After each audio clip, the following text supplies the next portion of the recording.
over 2 years, one man has brought you information. We just played some Elysium with AVG. It's brand new. It's not even released yet. It's not going to be released till the end of the month. These guys are out of Fredericksburg, Virginia. Nate, Curb, and Nathan. You can check them out at LCMRocksHard.com. Well, from what I understand, Dave and Jason are the steadfast guys, because when he came from Illinois, I guess, and he was trying to get the band together, he met Dave first. And then before that, from Boston, Massachusetts, we had Escape to Everything with Infliction Within. That's Mike, Freddie, Ronnie, Matt, and Steve. Go check them out on Facebook right now.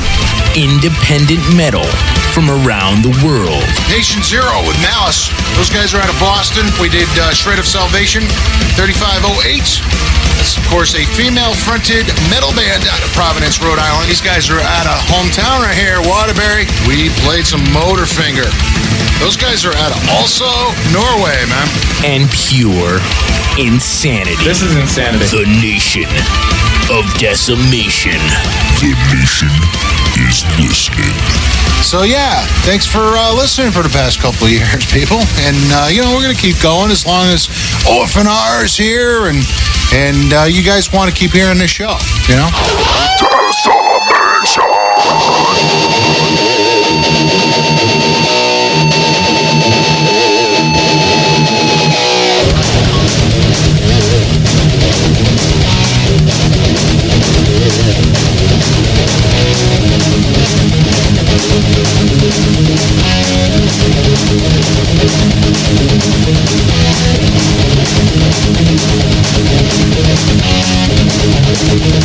Decimation.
figured maybe you guys would like to hear the Batman theme song for a little while, you know?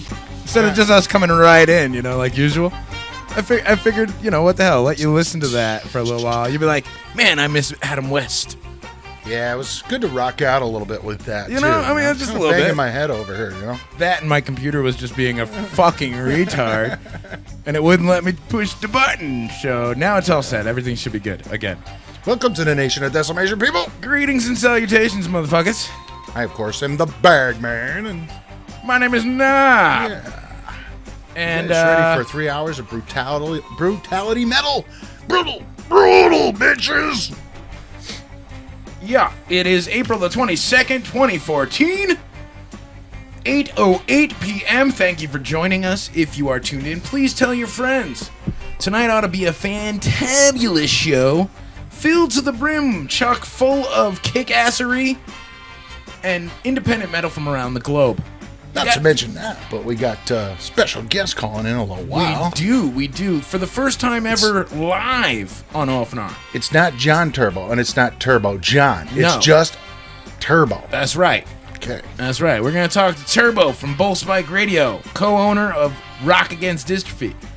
The Madman. He does the Asylum, He which does the is Asylum. broadcast on OFNR as well. It's a broadcast on numerous stations, but yes, it is broadcast on OFNR. So while it is not the very first time Turbo's been on our airwaves, because every week you can hear Turbo on Wednesdays at 1 o'clock from 1 to 4 with the Asylum, this will be the first, and I mean, I've known Turbo for fucking years. This will be the first time we've ever had him live on air, talking with us live. This guy is a pretty amazing dude, people. I mean, you want to be you know, inspired, tonight is the night to do it. Yeah, I Let mean, me tell you. it's amazing, you know, how much he's capable of doing, and it's more than most, man. It really is. It's amazing. So we'll find out exactly what he does coming up. Yeah, buddy. Yeah. Fuck yeah, we're gonna find out what he does. We're gonna talk about all the different crazy things. He's got a big showcase coming up for Rock Against Dystrophy. We're gonna talk about that. We're gonna talk about his brother getting back on the airwaves. Yes, Welcome I did see back, this. Welcome back, Jay dude. Scorpion. Absolutely. Good to see that you are in a well enough health to be back on the airwaves. Hell yeah. Now, some of you guys may not know, both Turbo and Jay Scorpion suffer from muscular dystrophy. But they don't let that stop them Fuck no. at all. Fuck no. I mean, these guys go to more concerts than I do. When I say they do more than most people, that's what I'm talking about. You want to talk about supporting the independent music community? These guys are like the epitome, the very essence of what that's all about. And it doesn't just stop there. I mean, these guys have been meeting some heavyweight rock stars and stuff too. I mean, you know, if you go to Turbo's page, you can check out pictures of him with Paul Stanley. No big deal there. And you know, if you listen to the Asylum, you can hear a lot of the interviews that he has with a lot of these bigger name, big fucking. He had Jason Newsted on. Okay, it's pretty all right. That's pretty fucking solid, man. Yeah. You know, and he's had Midnight Mob and all these other. We're gonna find out. We're gonna find out all the different people that he's talked to in just a little bit. I wanted to quickly shout out real fast. I had gotten a thing on our Facebook page from Brazil. Ooh.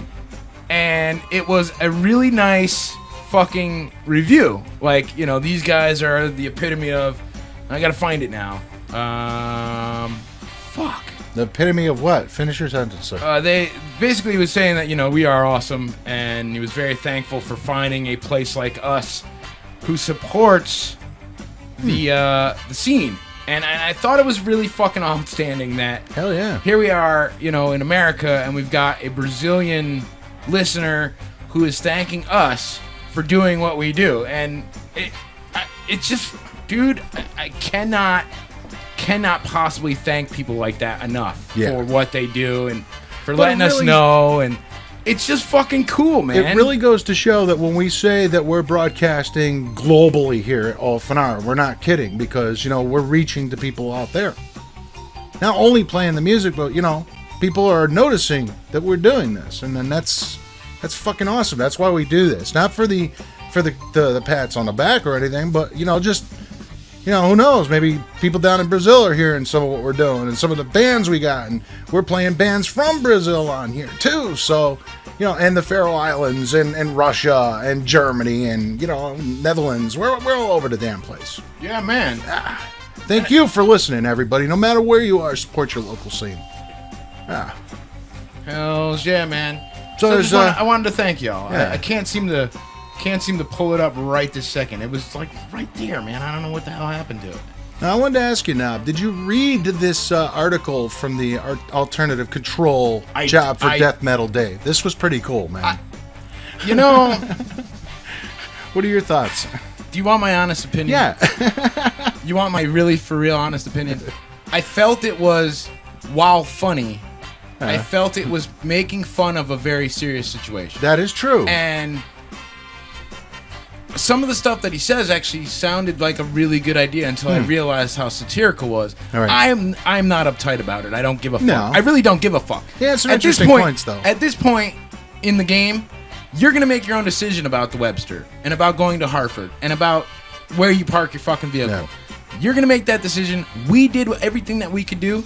You want my honest opinion?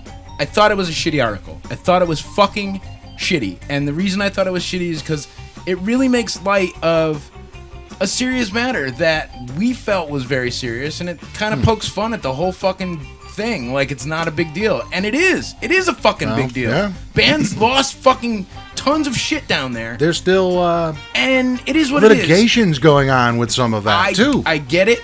So. And I laughed because I'm not an uptight prick. But in the same breath, no, I don't think it was a very good article. I thought, it was kind of poking fun at the whole concept of what we tried to do. Yeah. And we were like the only guys, putting our necks out there and actually trying to do something about it. Whether or not anything came of it, I know. But I tried. think bottom line, there's a lot of people that, need to just take care of each other, man. That's what the scene's about. And that's what. If you see a band out in front of the Webster and you're hanging out and having a cigarette, go over and fucking watch their shit for them for a second. It doesn't mean you have to climb in their car. Right. But just go stand by it and say, hey, I'll just keep an eye on it for you, Absolutely. man. Whatever. So, I get it. I think more so there's an article on CT Boom that Jesse May just posted that's way more important than that article. Okay. And that's all about this whole deal with licensing for venues and cover bands and why it's such a big deal. And there's a great discussion going on in the Alternative Control group page. If you're not a part of that, go check that out. And everybody's chiming in. I wanted to kind of go on record here because a lot of people don't realize that we actually pay royalties. We actually pay to do OFNR. I've been paying since 2006 every year for 8 years almost. It'll be 8 years in September. 8 years of royalties that I know are not going to bands. And I get it. It's a business and everybody's got to make money. But, people need to realize that the artists, the whole concept of royalties, we're defending our artists. No, the fuck you're not. Artists make cents on the dollar for these songs. Yep. And so it's like, give me a break. The reality of the situation is the music industry is in the shitter. And this is their way of recouping expenses for the silliest shit. Like, dude, do I think that venues ought to pay royalties? Sure. If that's the rule, then yeah, sure. But you got to make it easier, man. A lot of these venues have no fucking clue that A, they even have to pay royalties because a band is playing, let's say you're having a tribute band. Yeah, I was just going to say, what if you got a cover band or a tribute band, man? And dude, you got to pay royalties They're covering somebody else's music, You got to pay royalties on that, dude, believe it or not. And if it was a little easier I've had conversations with Dennis at Cherry Street about this. And, he was telling me, how it works. And there's no real easy way for him to get in touch with BMI or ASCAP or CSAC, which are the three major royalty companies, to even fucking have the discussion as to how much is it per night? How much is it per band? What if the band only plays one cover song? There's no steadfast, easy fucking guide to follow for any of it. And so it sure would change the musical landscape for cover bands if they had to chip in for that now, huh? And especially here in Connecticut, it's lately, the last month or so, they are swooping in and fucking destroying businesses. Wow. Putting them out of business, suing for millions and millions of dollars simply to get their royalty checks. And I understand. I do. Especially being a law student, especially being a guy who pays his royalties on time every year. But, you know, we have it a little easier because internet radio, we were part of the whole royalty discussion back in 2007 when fucking RIAA and Sound Exchange came rolling in and tried to basically fucking strong arm internet radios, so much so that the rates would have put every internet radio station, big and small, out of business.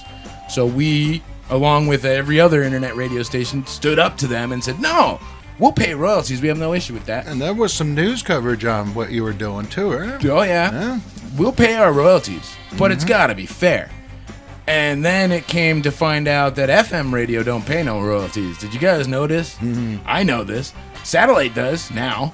They didn't always. It's only happened in the last, let's say, 5 years.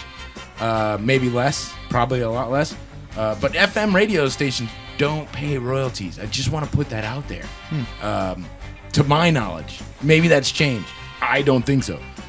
But I wanted to touch on that because I thought that was it's a really good article, really well written. And it's important, you know, if you're a business, if you're a venue, if you're Cook's Cafe, especially, because I know Mark always has tribute bands and cover bands at Cook's, you should, fucking call a lawyer immediately.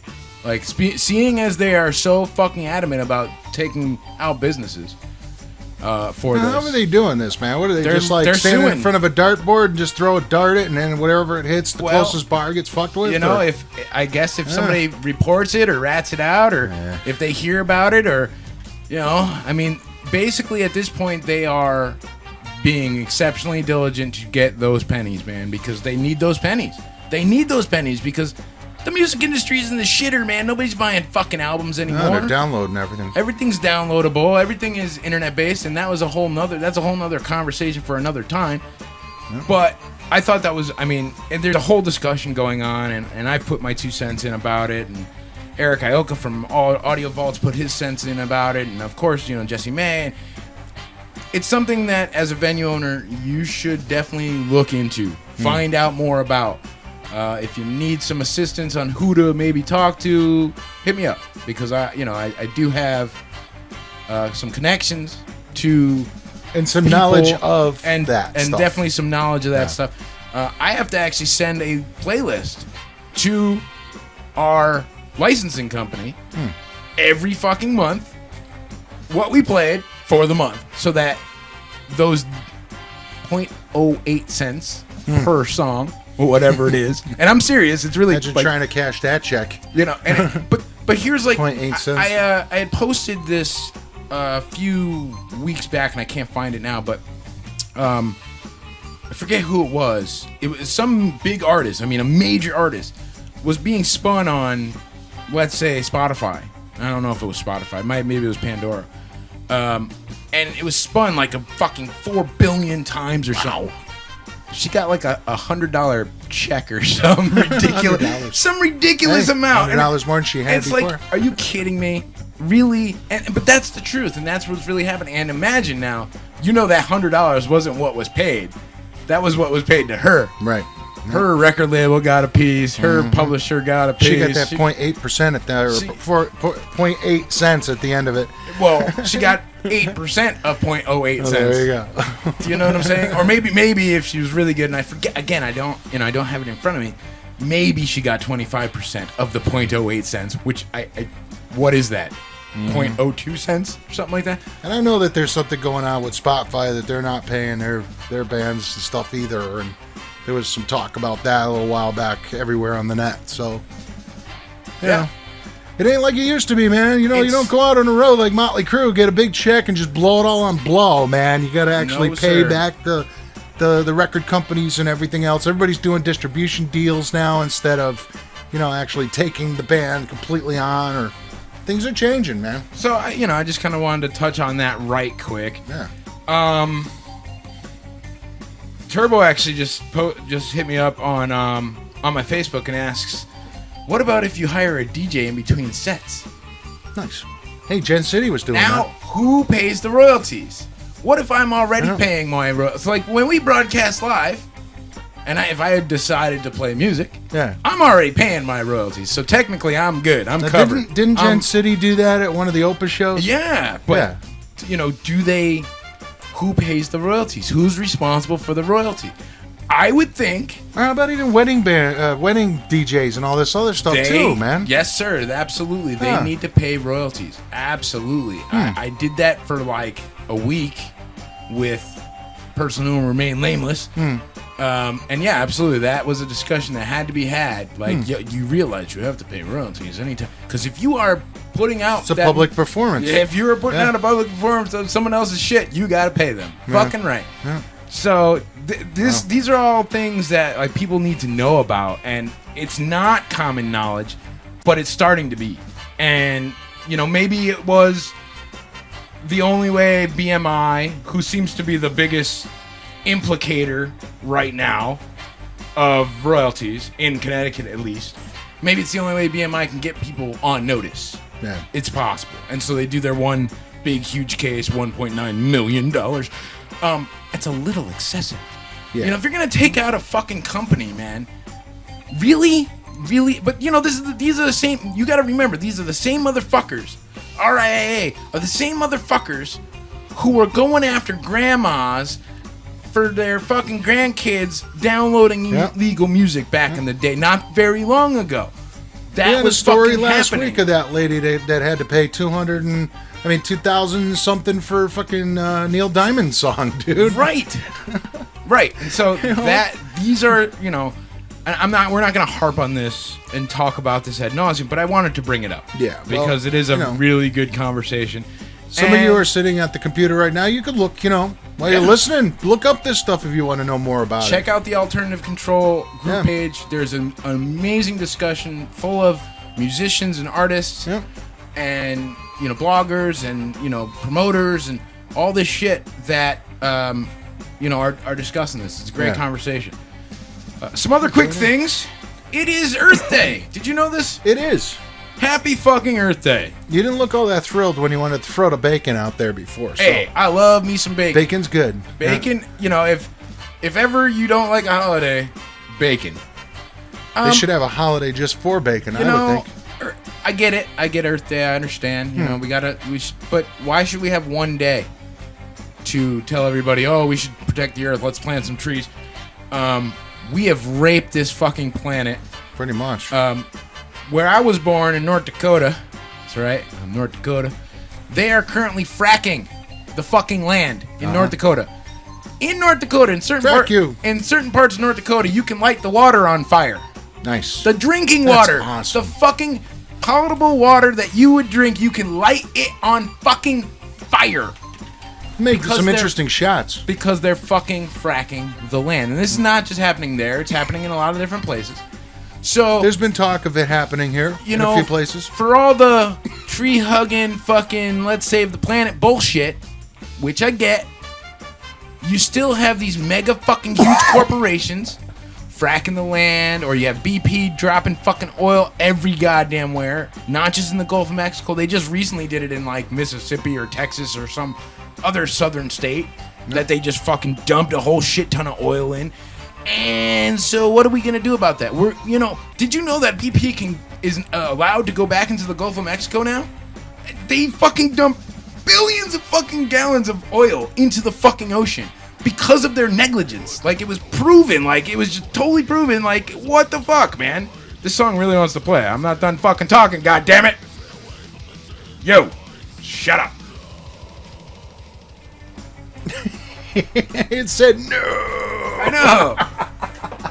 That's anyway, awesome. Anywho. All right, so there's that. I wanted to do a couple quick things about Earth Day. I do have some quick fun facts. Please do. For y'all, just so you know. More than half the Earth is at least 3,000 meters under the sea. New Orleans is one of those places. That's why they can't bury their dead. That's why they have mausoleums and shit. If they bury their dead, they would float to the top because they are underwater. Nice. Below sea level. Quote from Arthur C. Clarke, 1990. How inappropriate to call this planet Earth when clearly it is more ocean than anything else. A good fucking point. That's true. Among half the weight of the Earth's crust is accounted for by oxygen. It's pretty wild. The Earth orbits the sun at a speed of 66,700 miles per hour. Man, we are fucking cruising around the fucking hang sun. on to something, man. Earth is about 4.5 billion years old, contrary to what other people might tell you. Amazon rainforest produces more than 20% of all the world's oxygen supply. Oceans of the world would rise about 60 meters if Antarctica's ice melted. Quick note on that. They recently came across a huge fucking iceberg that is now in the water, like actually floating around, like came off the mega iceberg, and it's like 200 some odd miles of fucking glacier, just fucking swimming in the ocean there. So good times. Let's see what else. 27 tons of dust rains down on the Earth each day from space. You're breathing that. I didn't know this. Of all the known forms of animal life ever to inhabit the Earth, only 10% of them still exist today. That's 10%. And number 10, only 3% water on Earth is fresh. The other 97% of all water on Earth is salt water. Undrinkable. Yeah. 3%, over 2% is frozen in ice. Less than 1% of fresh water is found in lakes, rivers, and underground. So there you Now, my question to go. you is, with all this figuring out and stuff, wouldn't you include the people that are, 90% water? So wouldn't that be even more water on the actual planet than what they're counting? Yeah. All right. Just, I was talking to somebody about that the other day. And I said, what about the people? They're made of water. You got to include that, man. I mean, they're everywhere. Look out your window. You'll see some out there now. Should account for more water. Sure. I agree. Yeah. So there's that. Those are your fun facts about fucking Earth Day. You want to know Fucking Earth more? Day. Get on Google. Yeah, as a matter of fact, if you go on Google, you can just click the thing in the middle. It'll take you to all that stuff. Absolutely. So, there you go. One other quick thing here. Nebraska school has given out some advice on bullying. Nice. And totally totally side related, not Earth Day related at all, but I'm just kind of moving through this shit. Yeah. This is some of the most idiotic, ridiculous advice I have ever heard on how to deal with bullies. Nine rules on how to deal with a bully, according to Nebraska schools. Check this out, Bagman. Number 9, learn to laugh at yourself and not get hooked by put-downs. Well, that's true. Makes sense. Yeah. I'm with you. So far, so good. Number 8, don't be a sore loser. No one likes a sore loser. Would you like to play with someone who gets all upset when they lose? Lose gracefully and be a good sport. I agree. So far, so good. All right, we're okay with it. Number 7, do not tell on bullies. Wait a minute. Wait a minute. I would think there's many campaigns that would disagree with this one greatly. The number 1 reason bullies hate their victims is because the victims tell on them. Telling makes the bully want to retaliate. Tell an adult only when a real injury or crime has occurred. Wow. Is it really going to take all the way till then? Apparently. I got a knife sticking out of my leg. Yeah, I kind of need help. I had a baseball bat across the forehead. Now I guess I can tell. Number 6. If someone becomes physical and hurts you, just show that you are hurt. Do not get angry. I guess. I guess. Sure. Number 5. Do not attack. We attack enemies, not friends. If I attack you back, I am treating you like an enemy. So the bully will in return treat you like an enemy and attack you more. So if a bully attacks you, do not attack back. What? Number 4. It gets better. Do not verbally defend yourself either. That's right. Okay. Do not... we defend ourselves from enemies. It's highlighted. Lay down and play dead. We are treating the other duck and cover. We are treating the other person as an enemy, not a friend. When a person attacks, the person is a defender. The attacker is a stronger position. Defender is automatically the loser. If we defend, we lose. Bullshit. Number 3, do not be afraid.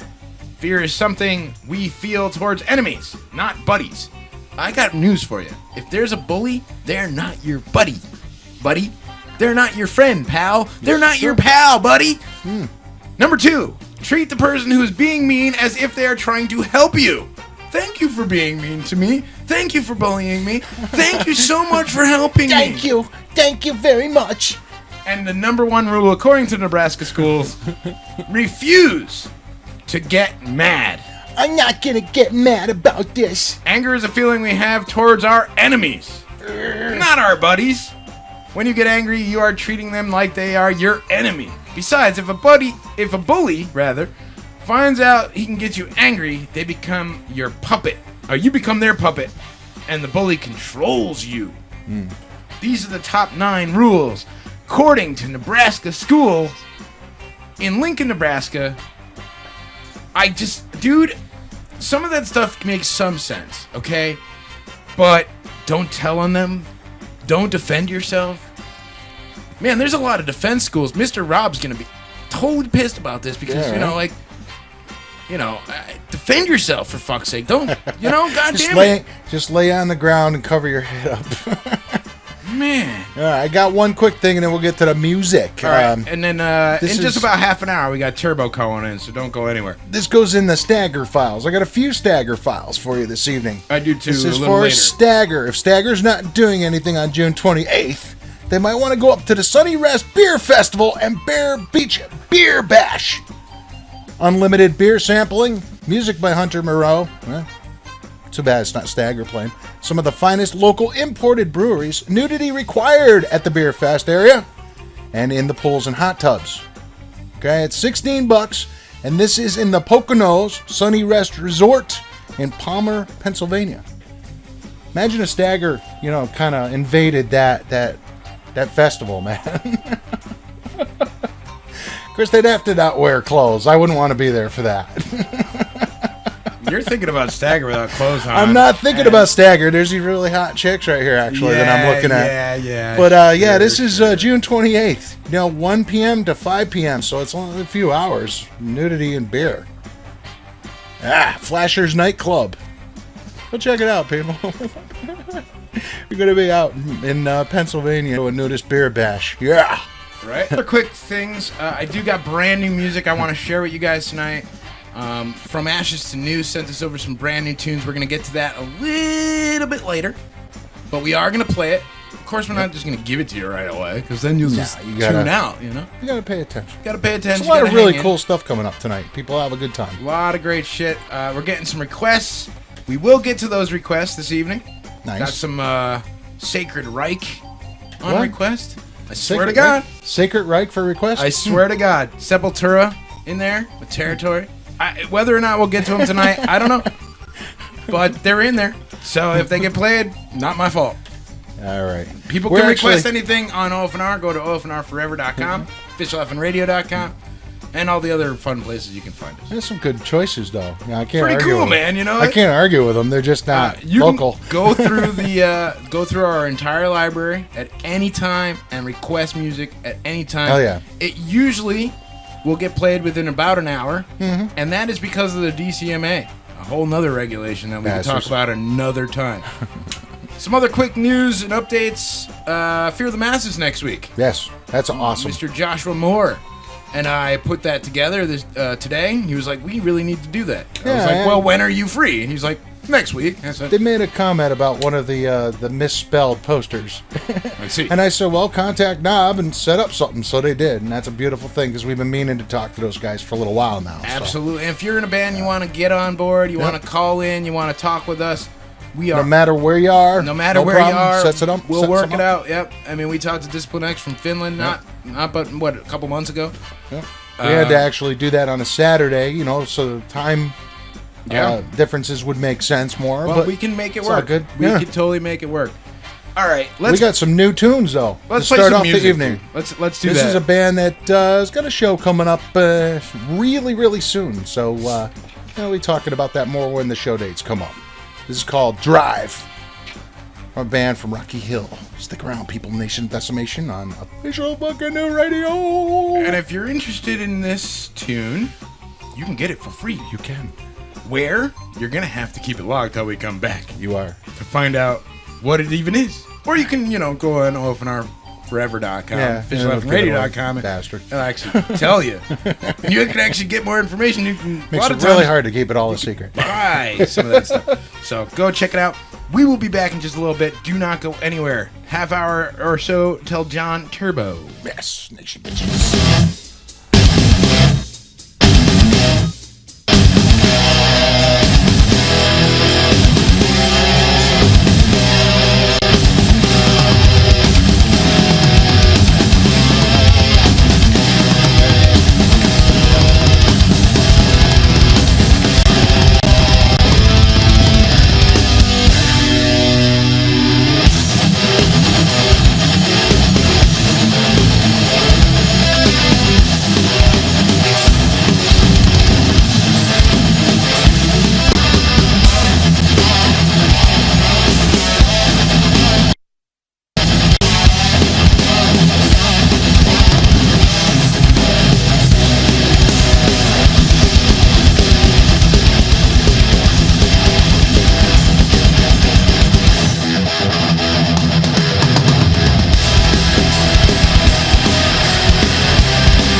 so packed with bands, it's frightening.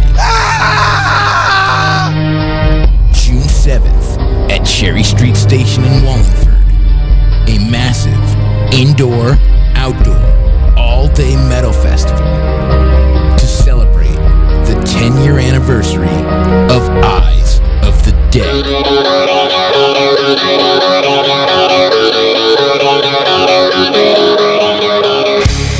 With performances from some of the biggest names in the business.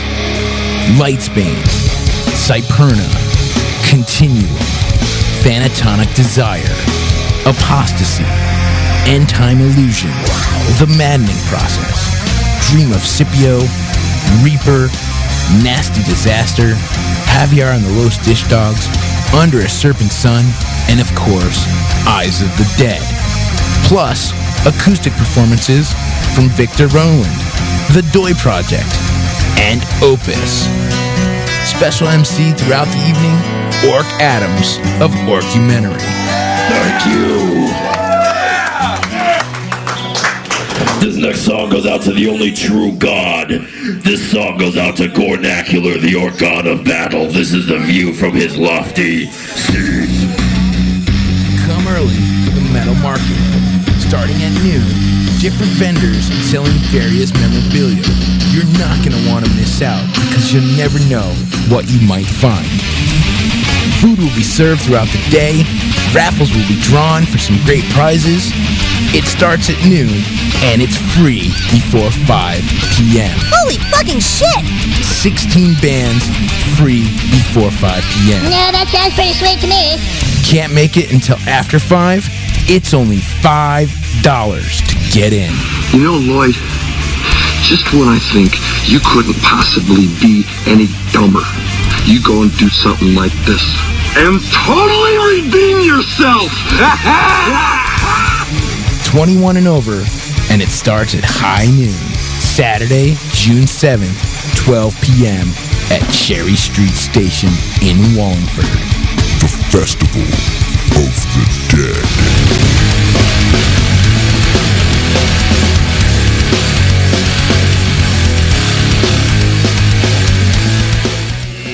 Yeah, you better wear some fucking armor for that show, man. And a clean change of underpants. Yeah, you should keep that in your car for sure. Because Don't carry it around with you. you will jizz in your pants throughout the day. 16 bands and it's free before 5 p.m. And if Lightsbane and Eyes of the Dead are following you after you've done that, you'll know why. Yeah. Free before 5. $5 after 5. 16 bands. Unfucking heard of. Go to that show. I had a whole different promo pretty much done, and I didn't like the way it came out, so I put out that one instead. That one sounded pretty badass. I like the Beyond the Walls of Death acoustic interlude you put in there. That was That was fucking actually sweet. Opus. Was it? Acoustic, yes. Oh, Yes, it okay. was. All right, I got you. Sounded a little bit like it. Yeah, a little bit. What did we play, Bagman? We played some Threat Point. That's right, fucking Threat Point out of Scranton, Pennsylvania. Good shit right there. With the song Collapse. And they're going to play this Saturday. They're playing this Saturday at an event called Operation Rock Reach with Beyond, Fallen, Prosody, and Ruination.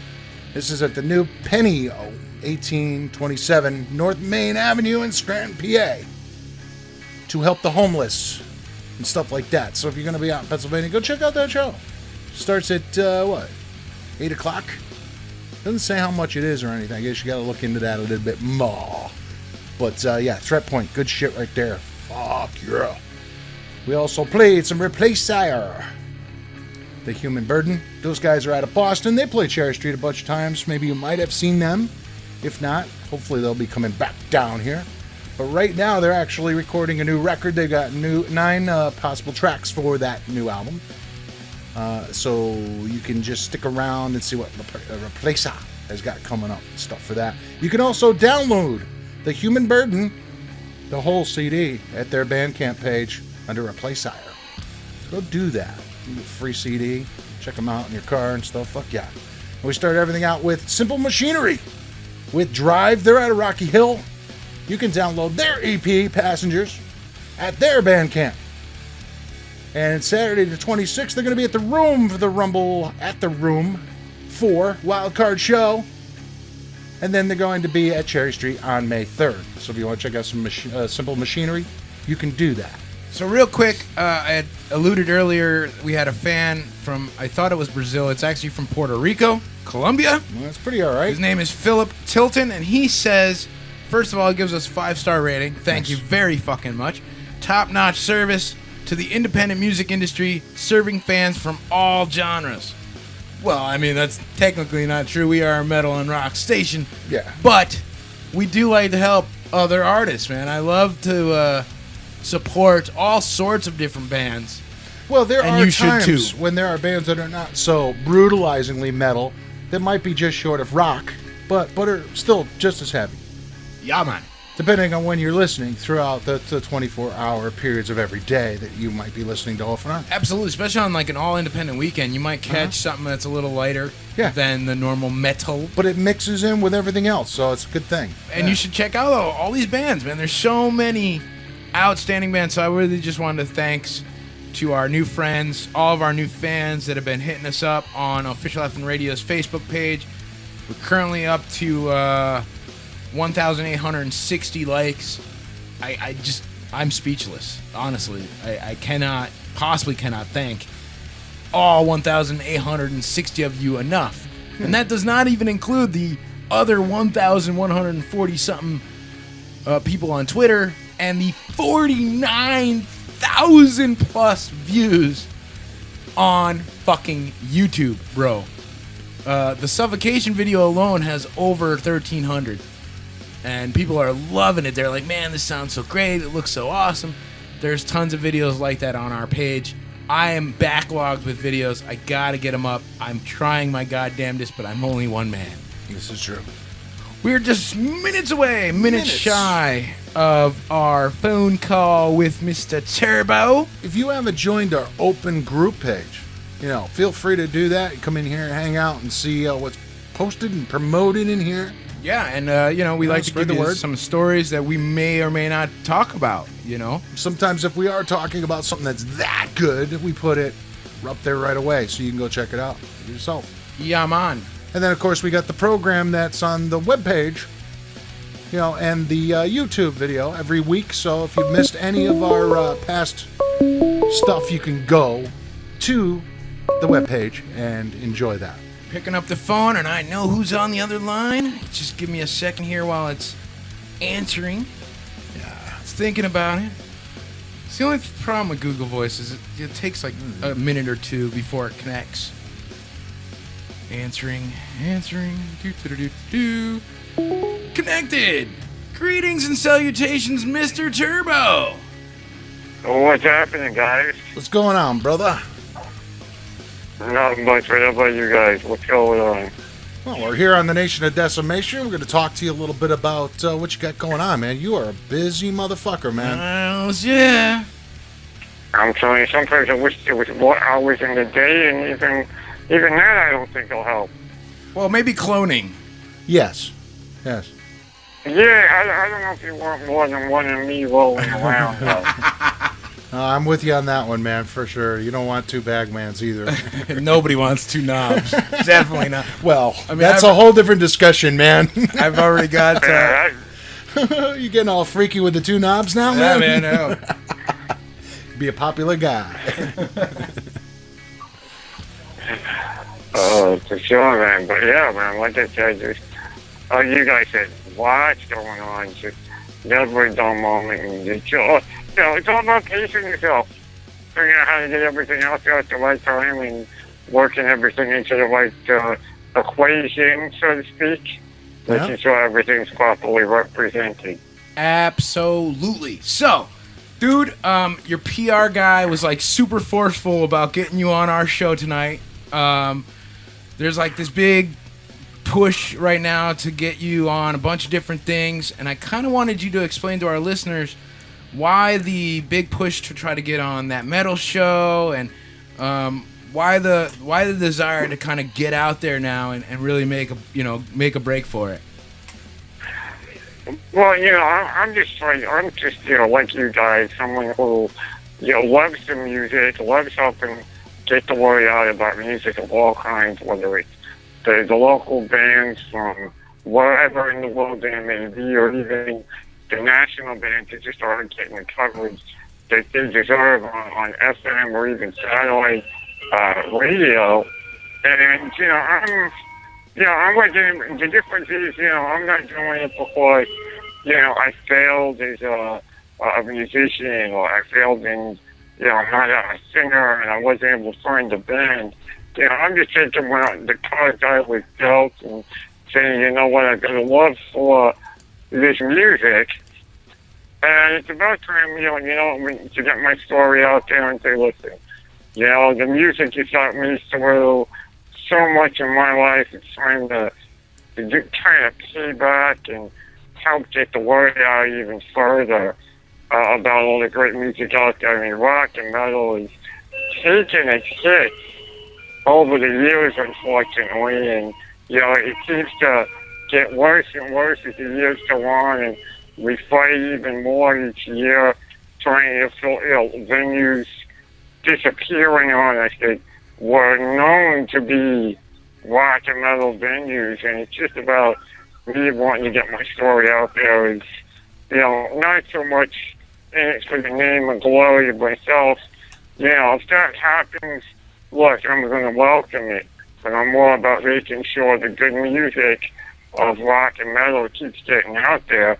And, I'm lucky enough I got a lot of people on board supporting me, and a very, very intense, persuasive PR guy that also does amazing web design. For those of you who haven't looked at my new webpage yet.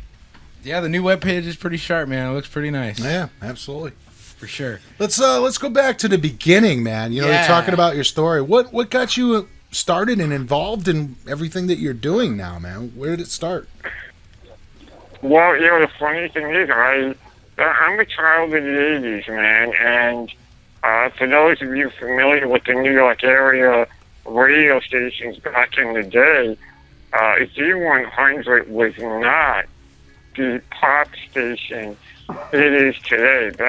Back in the 80s, it was a rock and metal station, and because of my disability and my family's involvement with the Muscular Dystrophy Association back in the day, Z100 was a big supporter, and I spent a lot of time hanging out there when I was a little baby DJ with the DJs I got to know up there, and then adding to that, my mom being a classic rock freak and introducing me to the Beatles and the Stones at a very young age, and all the way through high school when it came to music. I tried the rap scene when rap was big in the early 90s, but it was too much of a feud. I found more friends in solace than rock and metal, and flash forward to 98, I spent 5.5 weeks in a ICU battling pneumonia. What's the music that gets me through it? Kiss albums. Nice. And it just seems, it's just been rock and metal's been there, kind of the soundtrack in the background that is my life. And it wasn't until 5 years ago that the opportunity came and someone said, listen, maybe you should be doing internet radio. And one thing turned into another, and this December, 5 years of internet radio, doing my show, The Asylum, and hopefully getting my name out there even further, and maybe one day make the leap to satellite or FM or That Metal Show or Revolver Magazine. Hell, whoever wants to bring me on board, I'm up for it. Absolutely. Now, let's talk about Rock Against Dystrophy. Now, you and your brother started Rock Against Dystrophy. Give us a little bit of an understanding of what that is and why you guys started it. Well, Rock Against Dystrophy, we started up in '09. That was the very first event for it. So that's also going on 5 years this year. And basically, what happened there was prior to my brother Jay Scorpion getting sick in '09 and ended up in hospital and all the chaos he went through, he had a radio show called The Scorpion's Lair, which he still does, Sunday nights on Bullspike Radio. And a lot of the local bands got to know us and wanted to know our story about the disability and wanted to get involved. And when we started to inquire about maybe getting them involved in fundraising, through the organization, well, we were met with a little bit of I don't want to say a negative, but it was more of a stop sign than an overall, halt, and all of that. It was kind of that idea that rock and metal doesn't really have the reputation of caring. Everyone gets that idea of long-haired guys with tattoos and black shirts, and everyone gets the wrong idea. Now, we knew otherwise. So we said, you know what? We don't need your help. We know what we're doing with fundraising. We've been with you guys since I was a kid. We learned some of the deal. So we went and created Rock Against Dystrophy. And since 2009, we've managed to raise over $5,000 or $6,000. All proceeds from all the shows go to benefit the Muscular Dystrophy Association. And we've gotten to the point now where originally we did shows just in the New York area. And last year, we finally got enough people saying, we want to see you guys. We took it out to Long Island and out to New Jersey. So now, instead of doing 3 shows a year here in the New York area, we do one in Long Island, one in Jersey, and then one here and back in the New York area where it all began. Absolutely. Now, do you remember the first show? I mean, can you tell us a little bit about that? What was that like? Well, that show was something else. I mean, that one, you're talking, it was the first time we did it. Jay Scorpion was just put back into the hospital. He had come home a couple of days prior to what we thought we were heading in the right direction, and then things went south, and he had to go back in, and that just totally, messed everybody up personally, and we all just said, you know what, we got to bust our butt and really push it even further, and we ended up really, really packing the house. It was done at the Crash Bar in May of '09, and it was an amazing lineup for its time. Hell, even by today's standards, you're talking, it's a hell of a lineup. Matter of fact, I just dug up the flyer from it, because it's on our website, rockagainstdystrophy.org. Okay, here's a good one for you, Bob. I know you were there, because that's when we first met. Yes, sir. And here's the lineup from that night. It was Odd Zero, Borgo Pass, Blackwater Rising, Misery, Martyrs, and God's Green Earth. Those are the bands that started it back in '09. Hell of a band, group of bands, too. And it was a great night, let me tell you. It actually was at that I event. It was a hell of an evening. wish I was around back then. And, quick shout out to Rich from God's Green Earth, the singer. Oh, yeah. Passed away a few years ago now in a terrible car accident. But, yeah, man, I mean, holy hell. You don't get bills like that much anymore, you know what I mean? Like, obviously you guys are still kicking ass and taking names, and you got a big show coming up, and we're going to talk about that. But I mean, that's a stacked bill right there. Oh, I mean that bill for that time. I mean, those were the powerhouses of the scene here in the area back then. I mean, unfortunately, the fast forward, Dodge for Earth is no more. Our duo hasn't played in 3 or 4 years. Yeah, and there's rumblings. Yeah, Bob, you and I have heard rumblings that we may see them again. I was talking to Mike Knob, but a couple days ago, and he said he was pretty much retired. And I was telling him, like, I don't want to hear it, man. We got to work something out, you know. But yeah, so who knows? They may come back. You know, there's always speculation. I know Tay is currently in Budapest or some crazy place. So, you know, who knows, man? That could very well happen. Yeah, I mean, anything is possible. And I mean, we had Blackwater Rising right in the middle of that bill, and here we are in 2014. They were just out on tour with Kill Devil Hill. Yep. You know, and you go, wow, man, I remember when, you know, they were right smack in the middle of a trash bar on a Saturday night. Yeah, seriously. Absolutely, you know, and so, you know, it's so cool. I think what you guys are doing with the Rock Against History has always impressed me because it's a great idea. It's a great concept. You know, it's a great way for people to come out and see music and do something bigger than just go out and see bands. You know, they're actually supporting a really good cause, which is the Muscular Dystrophy Association.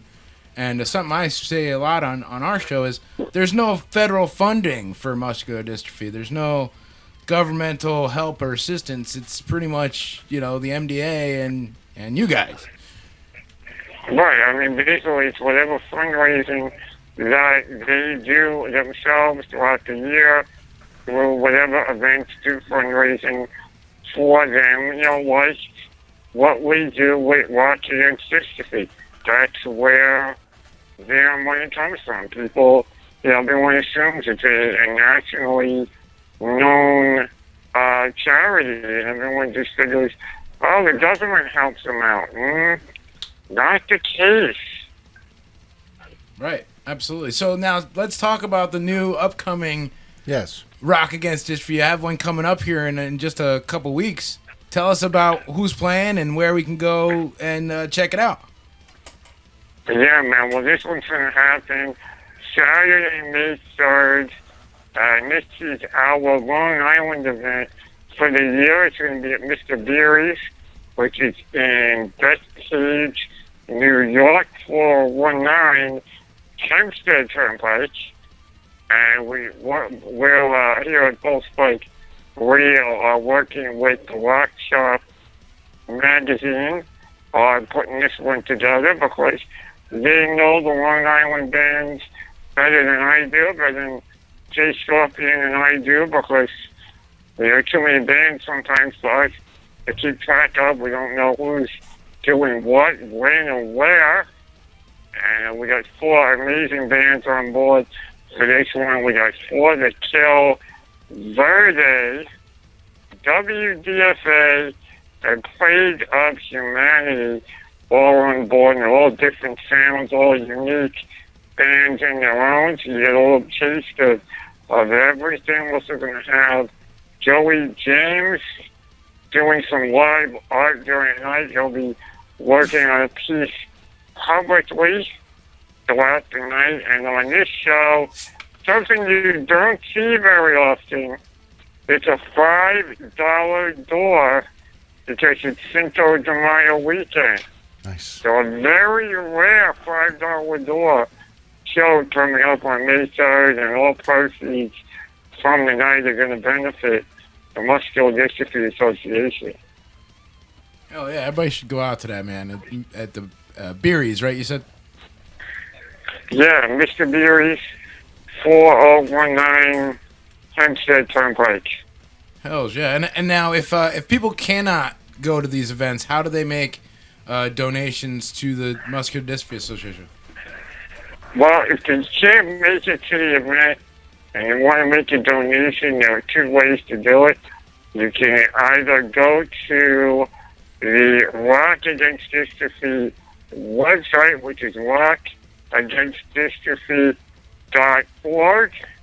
We have a PayPal on now for donations through us. If you don't want to do it through Rock Against Dystrophy, that's quite all right. Go on over to MDA.org. That is MDA's website, and make a donation, that is, directly to them. So 2 options for you to make a donation. There is no argument there, and I'll even go one better. You want some music to go along with your donation, or go into iTunes or Amazon and look up Rock Against Dystrophy, the album. All these songs on there were donated by the band on that album, and proceeds from that album also go to benefit the cause. Awesome. That's pretty killer. Yeah, it's pretty bad. Yeah. And dude, let me tell you, it's a fucking good record too, man. Everybody should totally get that, man. It's really outstanding. It's funny, you talk about Martyr, you talk about Borgo fucking Pass. I gotta thank you, because if it wasn't for you guys, I wouldn't have met Martyr and Borgo fucking Pass, and I wouldn't know Odd Zero nearly as well as I do, so that's huge, and thanks. But what new bands have come across that you're like turning your head and going, damn, these guys are really outstanding? Yeah, for sure. Well, one of the bands I've gotten to know in the last few years, and that's mainly because I've watched their bass player grow up with Jay Scorpion, and that would be Machine Elves. I'm sure you guys have heard of them. Yep, And, absolutely. I listened to them, their first album, Fancy Suits and Cigarettes. That bad boy is on iTunes. It has been for a year. And I listened to that album, and I'm just like, that album of theirs is just got 1990s party rock written all over it. It's a hard rock album. It's fun. I haven't heard of anyone that's listened to it that has said, I don't like it. But there's nothing left to like. Right. Yeah, so they're one band that I'm really hoping big things for. Who I'm trying to think. There's also A Need for Reason out of New Jersey, another great band from Jersey. They've been part of RED in the past, and they're going to be part of it again in the near future.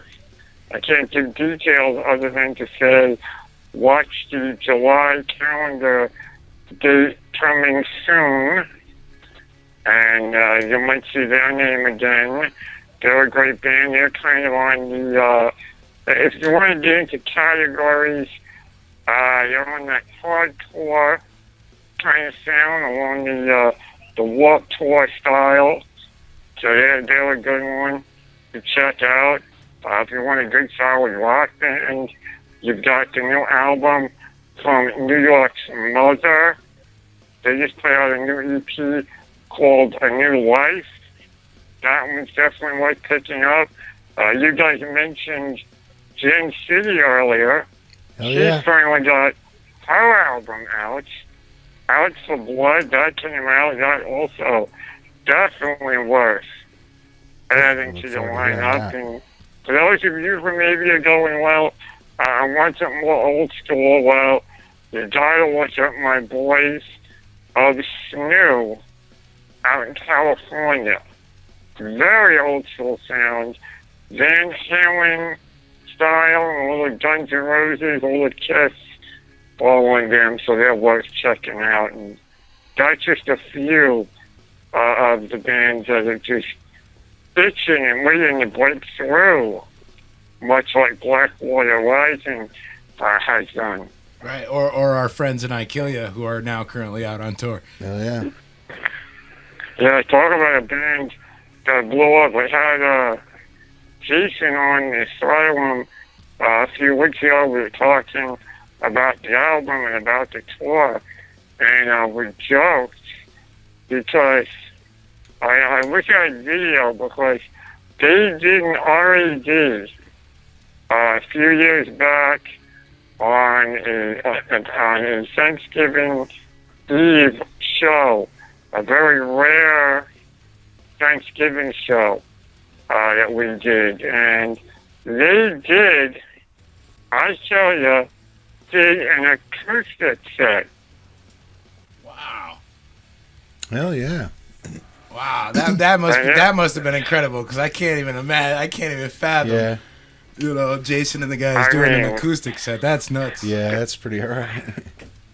I mean, that was just a really, you sit there in the moment and you're going, you're into it. And it was one of those things where here we are a few years later and I'm going, why didn't we have it recorded somewhere? Right? Yeah. You know? Absolutely. And I gotta say real quick, totally shameless promotion for I Kill Ya. That new record is unfucking believable, yeah, it's man. pretty badass. It is so good. It's a great album. If you haven't pre-ordered it yet, do yourself a favor, pre-order it. I mean, let me tell you something.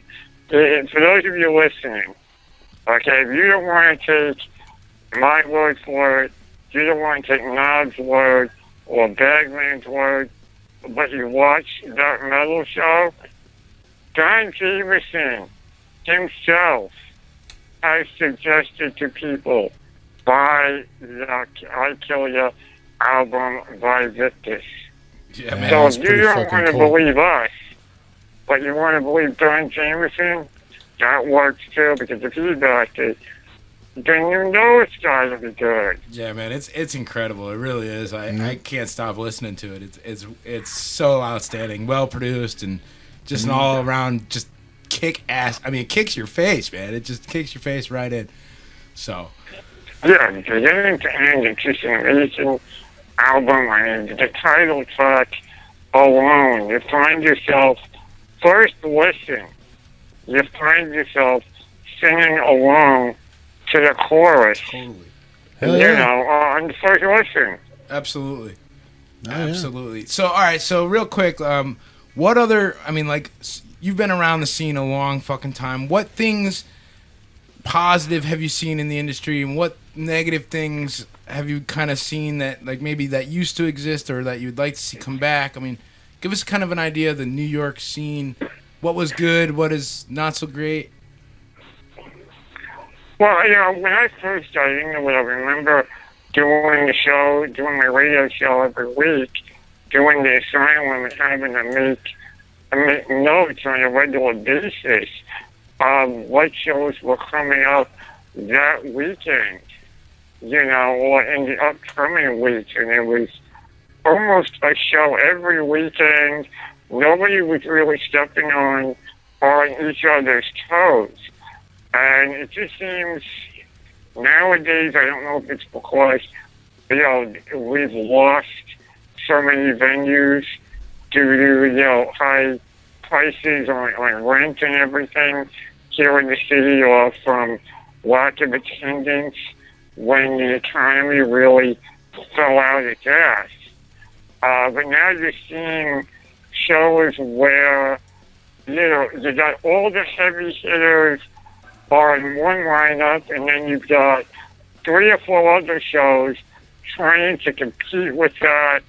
It's like the communication part has left. I mean, some great bands from this area have resulted to leaving the area to play shows because they got tired of competing. A good example of that would be Midnight Mob. Great band from Long Island. But it got to a point where it wasn't worth it to them to compete with some of the heavy hitters on the local scene. So they went out and toured. All last year, they were on the road.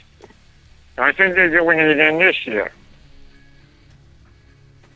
Yeah, I mean, it just kind of goes to show you, Hey, it seems to be the way to go for some people. A lot of I bands can definitely relate to that. A lot of bands are doing personally. that here in Connecticut too, man. You know, and it is in a way, you know, it's a really positive thing too, because you're not oversaturating yourself as an artist in the state. Because, you know, I mean, here, especially in Connecticut, there's only a handful of really great places to play. Yeah. And after a while, you know, if I can see your band every weekend at a different joint, what makes it special? What makes me want to come out and spend the money? If I can just see you anytime. Whereas if I have to kind of wait it out and like, shit, this is the only time they're going to play in this state, I better go see them. Yeah. That makes it, you know, worth going to, and it's kind of a homecoming for the band. And like, hey, yeah, I might go out and see them, because you're not going to see them again next weekend or the weekend after or the weekend after that, or you might not see them again for a couple months. So I can totally see why bands are doing that. But it really seems like everything that we experience here seems to be happening everywhere else, too. Absolutely. You know, it's not just... I mean, it is a shame to... Yeah, I mean, like I said, back then there was... I mean, there were more shows to keep track of. You know, there were more bands to keep track of. And now it's just the way things are going. And with social media, too. I mean, you're talking now, we're in an age where everything is Facebook and Reverb Nation and YouTube. And you go back to when I started, and all you had were your local shows and MySpace. For those of you who remember what a MySpace was. Some bands are still using it, believe it or not. I know, some bands have actually gone back to it because they're tired of Facebook's bullshit. Yeah. You know, and I mean, in a way you can say, listen, social media is helping, because there are bands you're hearing about from other parts of the world, other parts of the country. I mean, there's a great band, and they're not even, I don't even think they're a local band. They're called Orchid, and they're out of California. They are a very old school sounding band along the lines of a Black Sabbath. Really, really good band. And, you know, you look them up on Facebook, and it's like, they've got 25,000 likes. They're on a label, and you sit there and go, okay, wait a minute, that many likes. They're on a label. Why does nobody know about these people? We have bands why does nobody know about this band? We have bands like that too. There's a band out of all Mass, over the world. Out of Mass, as a perfect example, called the Fear Nuttin' Band. I mean, these guys broke the Billboard charts with their last album, and I still come across people who have no idea who they are, and I'm like, I know they're not a big sign, you know, they're not quote unquote signed, but they're breaking Billboard charts. You should know who these guys are, man. And I mean, this happens to us, to me and the Bagman, all the time, you know, where we find these bands, we're like, why aren't people listening to this, man? Much. I mean, I'll give you one even better than that. And I'm sure you guys are very familiar with Rob Dukes and his main band, Exodus. Uh-huh. Okay, well, not many people realize that he's also got an amazing band called Generation Kill that has been going since 2011. Their first album, Red, White, and Blood, got pushed on that metal show, and still nobody knew about it. I mean, I saw them live in 2012 at St. Vitus. I had the drummer Jim DeMaria called in because they hit me up wanting to get some promotion, some airplay for the album, and I hadn't heard it, and I heard it and I fell in love with it, and then when I'm like, wait a minute, this is Rob Dukes, this is Rob Machete, formerly Propane. These are guys people know, and it's still an unknown project. Yeah, well, it just goes to show you that how much the industry has totally changed, and you know, one of the biggest problems is you know, you hear a band, and most people, not us, because we're all hip and cool, and you know, people who listen to OFNR or Bullspike because they're hip and cool, but for the most part, people listen to a band and then they're on to the next thing almost immediately. Yeah. And it's like there's no more, like, you can't go to there are still record stores, but they're few and far between. You can't just go to a record store and like it's not like a process. It's not a. It's easier to take a taste test of bands now. Yeah. If you don't like them, you're done with them in 10 seconds. In 10 seconds, absolutely. Yeah. Instead of having to like experience, it's not an experience. You know, it used to be an experience. You go to the store, you buy a fucking, let's say a CD. Some of us are older and actually buy vinyls. But let's say you go and buy a CD and you open it up and you look at the artwork and you read the lyrics and you know, and it's got that fresh new CD smell. You don't get that anymore, man. And I just don't get it, you know? No, I mean, look, I'm still, I'm old school. I say this over and over again on the Asylum, and, you heard me say it, and many of my listeners have said it, I've heard me say it. I still buy physical CDs. If I'm out in the mall, I will go into an FYE, and stand there and look around and buy something maybe I'm missing from my catalog, or even, one better. I'll get something on Twitter from someone saying, listen, check this band out. Okay, granted, I'll go on to iTunes and I'll sample what it sounds like just so I know what it may or may not be. And if I like it, instead of downloading it on iTunes, I jump to Amazon to see if there's a physical CD, because I'd rather have the artwork, the liner notes, the packaging, all that blood, sweat, and tears that went into it. Totally. As opposed to just some pixelated graphic that's a 3-inch by 3-inch picture on my iPhone. I know just who you're talking about. Downloaded. Hey, dude, if a new band was just, hanging around you and they said, you kind of been around, you kind of seen stuff and stuff, what could you give a band as advice on what they could do to kind of like, what advice would you give a band if, you could? If I had to give advice to an up-and-coming band, it's just, be true to what you want to do as a band. You're going to get people coming at you left and right, telling you what sound, you have to sound this way if you want to get signed by a label, or you gotta look this way if you want to get signed by a label. That whole copycat era died years ago. It's so much more about being an individual band and being what you're comfortable with, because at the end of the day, if you're whatever music you're making, it's permanent now. It's out there digitally on the internet, on iTunes, or whatever the case may be. It will be there forever until, the computers explode or wipe us out, whichever happens first. Right. But what it comes down to is, if you're not happy with what you're doing and what you sound like, then you gotta find what sound makes you happy and go with it. And at the same time, you want to listen to advice from the right people. You're going to get advice left and right from people, but, you want to make sure the advice you are going to take comes from people that know what they're talking about. Yeah. I've seen bands get screwed on shows, and it's like, when they don't know why, and then afterwards it's like, okay, this is what you guys didn't do that you should have done. Yeah. If you get on a show, it doesn't matter if you're the opening band, the headline band, or the closing band, promote it like you're the headliner and the only one on the bill. Because that's what shows the heart and determination, and that's what'll make you last for years to come.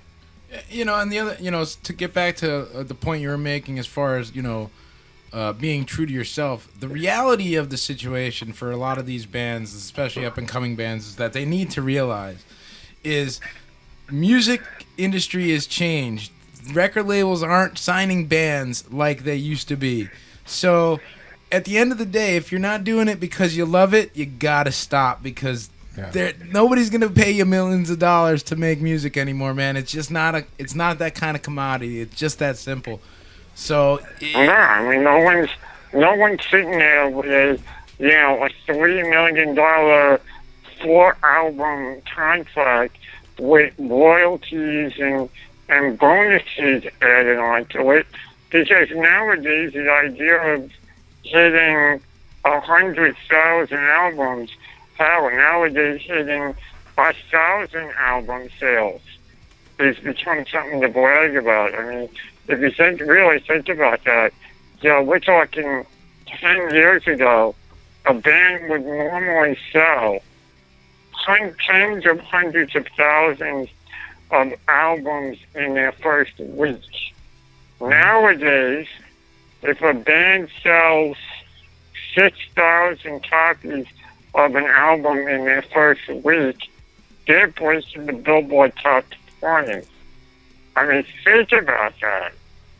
Well, I think it's because of downloading, man. People just download the albums nowadays, and you got the album sales down because of it. Oh, no question. No question. And that's part of it. The other part of it is, besides like an FYE, which I hear is not even in great shape as far as financially anyway, I mean, where the hell could you really go to get music? I mean, you're not going to walk into a Best Buy looking around for the newest stuff, because 9 times out of 10, they're not going to have it.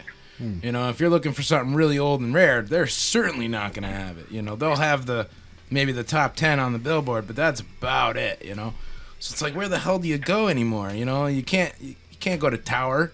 Tower doesn't even exist. You can't go to Virgin. They don't even exist anymore. You can't go to these places. Pisses me off. Man. I can't tell you how many hours I would spend in a Virgin megastore. When they were open, I literally would spend an hour in there. Sam Goody too. Oh, hell yeah. Sam Goody. Here's a good one for you. The Sam Goody that used to be in the mall that I went to on Long Island at Roosevelt Field Mall, I was in there on such a regular basis that when I rolled into the store, they would change whatever music they were playing Nice. over the Oh, that's fucking awesome. to whatever I would be listening to or what I might be buying. So like a Bieber was playing, like if Bieber was around back then, you pull in and Bieber's playing, you'd be like, turn that shit off, and they just flip it off for you, huh? Nice. No, it wasn't even like I had to say anything. It was like, I remember one time we went in, I mean, this is going back, I was still in college way before doing the radio thing, still going for a career in TV production. And I think we rolled into the store. It may have been Eminem or something on the PA when we rolled in. And like 2 minutes later, I hear Turn Free Jungle from Mafia from Black Label Society. And it was the album I bought like 2 weeks prior in the very store. Nice. That's so awesome. Hell yeah. I miss days like that, and being able to just go into a music store and roll around and go, I forgot I'm missing that album, or that came out this week. Let me grab it. Oh, hell yeah, man. Those were the days. I worked at a record store for so many years. It was the very first job I ever had. It was actually where I met my wife and everything.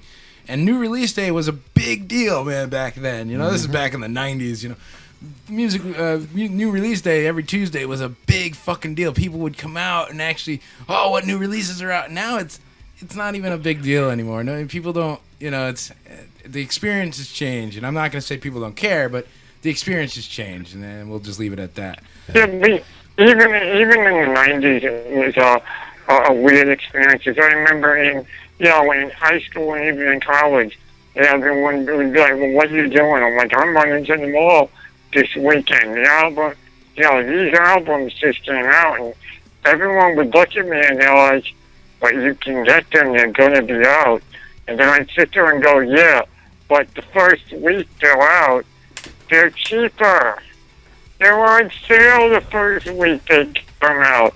Like, look at everyone, they'd be like, oh, you know, a week or two later, it's I'm not buying it, it's a $20 album.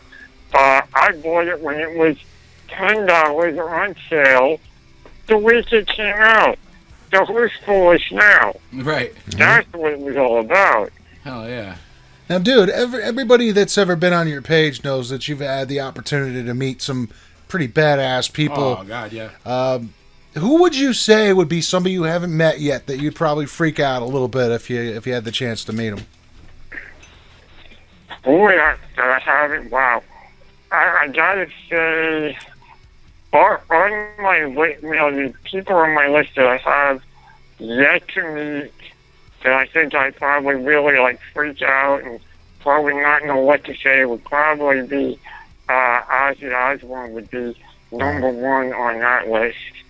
You know, people I have not yet to meet. I mean, I'm lucky enough, as you say, I have met some. I got to meet Paul Stanley and Gene Simmons at recent book signings in the past couple of months. So, a long-time Kiss fan, that was definitely something that was on my list that's now taken care of. But Ozzy would be someone I definitely, you know, be a little bit flustered around. Rob Zombie, too, because, I mean, Rob Zombie, forget about being an amazing musician. He's also one hell of a director. I mean, talk about a man that knows what he's doing in all aspects of entertainment. I think Zombie would be someone else.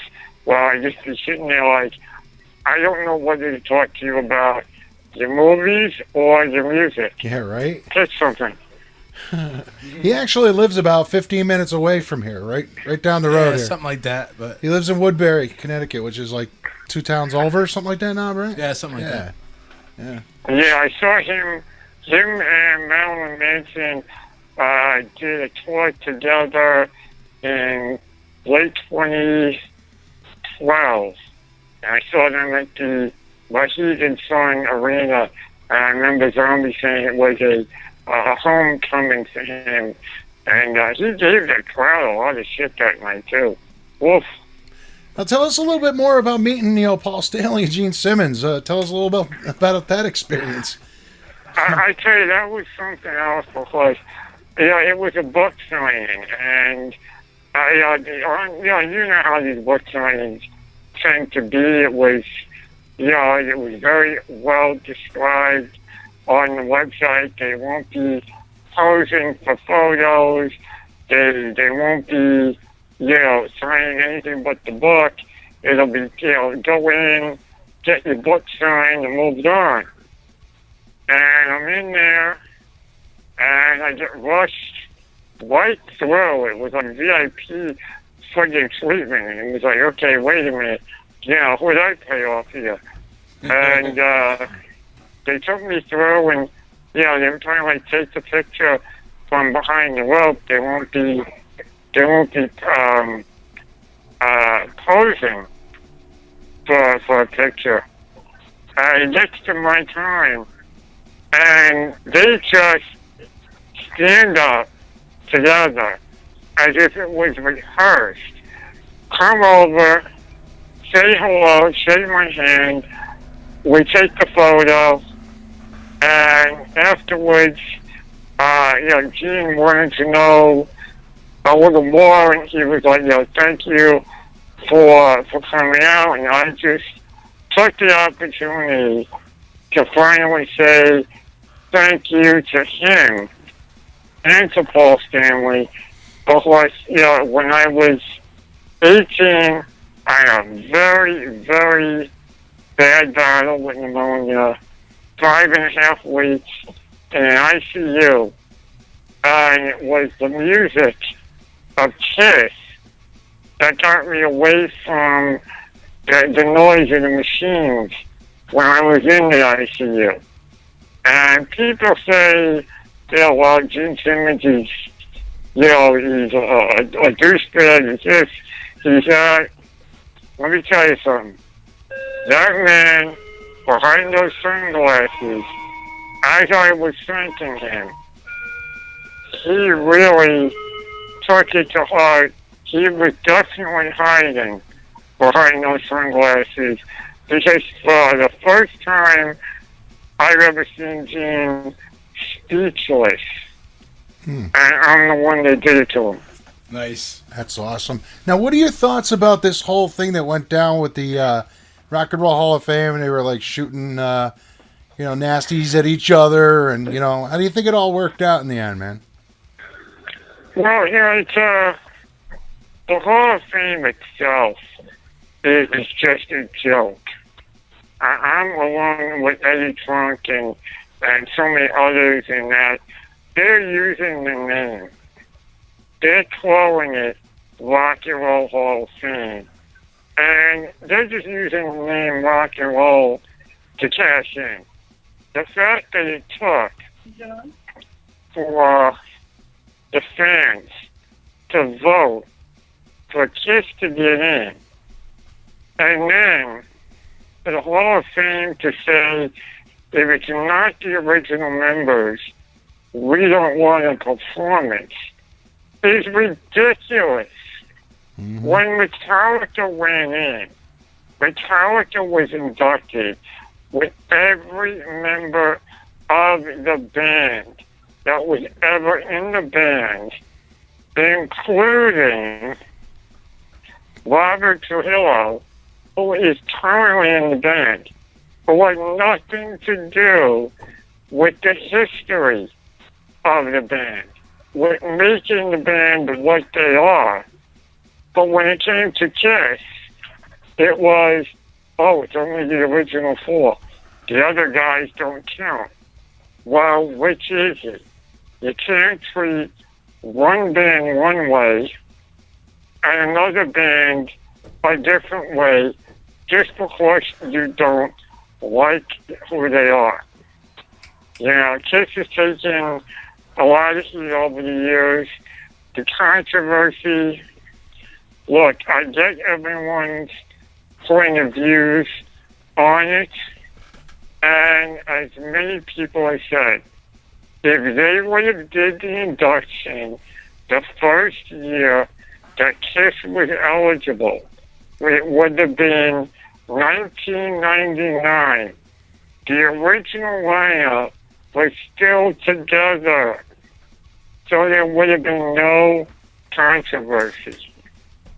But unfortunately, the Hall of Fame is more interested in money than what's right by the world of rock and metal. It is what it comes down to. And I think Kiss did the right thing by not performing, because it's letting the whole know that no one's going to put up with their BS just because they're a Hall of Fame. Yeah. Guns N' Roses, when Axl refused to show up for their induction because he didn't agree with it or in the way they did things, that was the beginning. Now for Kiss to say, we're not performing unless you're going to acknowledge everybody and let us play with the current lineup, is another nice way to maybe hope that the Hall of Fame wakes up and realizes it's the rock and metal bands that belong in that building, not Madonna, not ABBA. Last time I checked, those bands weren't rock and roll either. So. Not at all. Exactly. Dude, if you didn't have any... Go ahead, if they want to put pop music or rap music, then call it the American Hall of Fame of Music. Right. Don't use rock and roll just to get people in the door.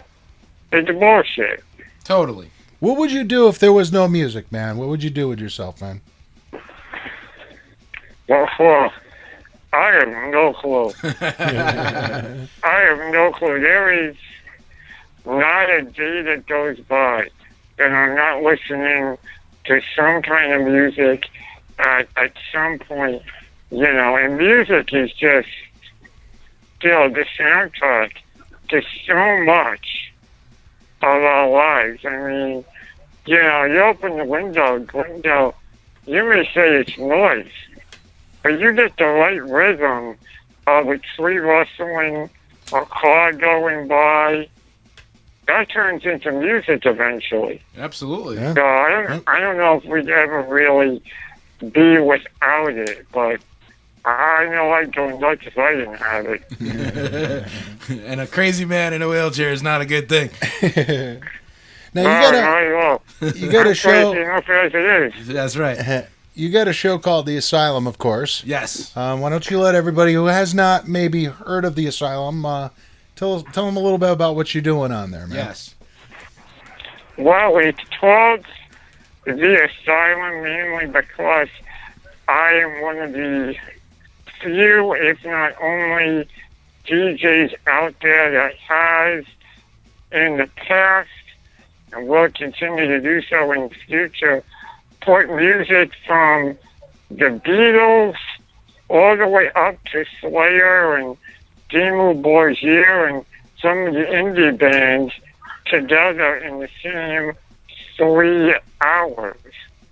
So you're saying like Slayer and then the Beatles right after? Or? Oh, I've been known to do that. That's cool, man. Why not? Yeah. I've gone from the Beatles to Metallica to Jimi Hendrix in a matter of 45 minutes. Nice. Without skipping a beat. And of course, everybody can check that out on Bullspike Radio. When does it actually air live, so to speak? It airs live on Thursday nights from 10 p.m. to 1 a.m. Eastern on bullspikeradio.com. Then it re-airs throughout the week. Sunday nights, I'm on CNU Radio as of 9:30 p.m. Eastern. Tuesdays, it's KNR QDB from 9 p.m. Eastern. And then I got you guys. That's right. Carrying me over there at OFNR. Wednesday afternoons, 1 p.m. Eastern is the start time. And then, of course, if all that does not fit your schedule, well, you go over to my website and we have a new podcast host, podcast garden for the podcast if all those times don't work for you. Well, I've checked out the show many a time here on OFNR, and actually before you started doing it here on the Bullspike. I'm really digging what you're doing with your show, man. Absolutely. And everything else you're doing is pretty damn badass too. And I wanted to talk about that real quick. I know we've kept you on the phone here for a while, but you don't just do DJ work for the radio station. You don't just you're a great blogger. Your writing is really wonderful. You're also an MC for events. Mm-hmm. So, damn, man, you are a busy dude. I'm just trying, to make a name for myself like everyone else does, The funny thing is everyone sits there and goes, well, there's no such thing as eternal life. And I just can't help but laugh because, if you bust your ass every day and you enjoy what you're doing every day and you really try to make a lasting impression and make it be a positive one, well, then you know what? People are going to talk about you long after you are gone. Yeah. And you know what? Physically, you ain't there. But spiritually, you live forever. A perfect example is our mutual friend, Evil Steve. I mean, that guy worked his tail off, and people still to this day talk about that man. Yeah, I mean, there isn't a day that goes by that there isn't a show I go to where I don't turn around and expect to see Evil Steve standing there, either, checking up on me or ready to go with his camera. Right. It's just, everyone tries to do their thing, and if you're lucky enough, you're remembered forever for doing what you love doing. Absolutely. I'm sure he's still standing there, though. You just can't see him. Totally. Yeah. Now, there are some... Oh, for sure. There are some folks in the industry who are doing less than what you're doing. Any words to them folk out there that, think that they're doing something really spectacular? I mean, you're doing a shit ton to support the scene, and, I commend you, Bagman. We commend you for doing what you're doing, man, and you inspire us to Man, I do a lot, but you do a lot more than I do, dude. Yeah. So any words to the posers out there, if you will? Like this, no matter what industry you're in, music, TV, film, whatever, there are going to be pretenders to the throne. And the truth of the matter is, if you want to lie, cheat, steal, sneak your way in, and make it sound like you're the next big thing in the scene, eventually the truth is going to get out there. You're going to be seen for the poser that you are, and you're going to end up on the outside looking in, wondering, where did I go wrong? And you know what? It's the people like that are only in it for two things, the fame and the money. And for them, it never comes. Or if it does, it's never enough. Totally so true. To them, yep. I just say give it up and don't bother. Don't bother. Just because you have a website and a YouTube channel doesn't mean you're better than someone that's busting their ass every day of the week, going through the right channels to get the information they need and get the music they need and spread the word of the music the right way and not just do it for the fame.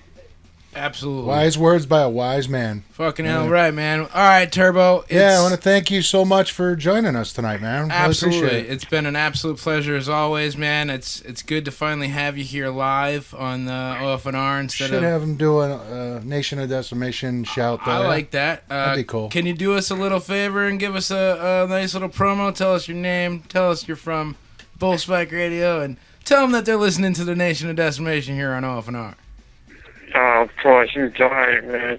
Hey, rockers, Turbo here, host of the Asylum, co-owner of BullspikeRadio.com. You are locked in to the Nation of Decimation. Don't go anywhere. Stay right where you are.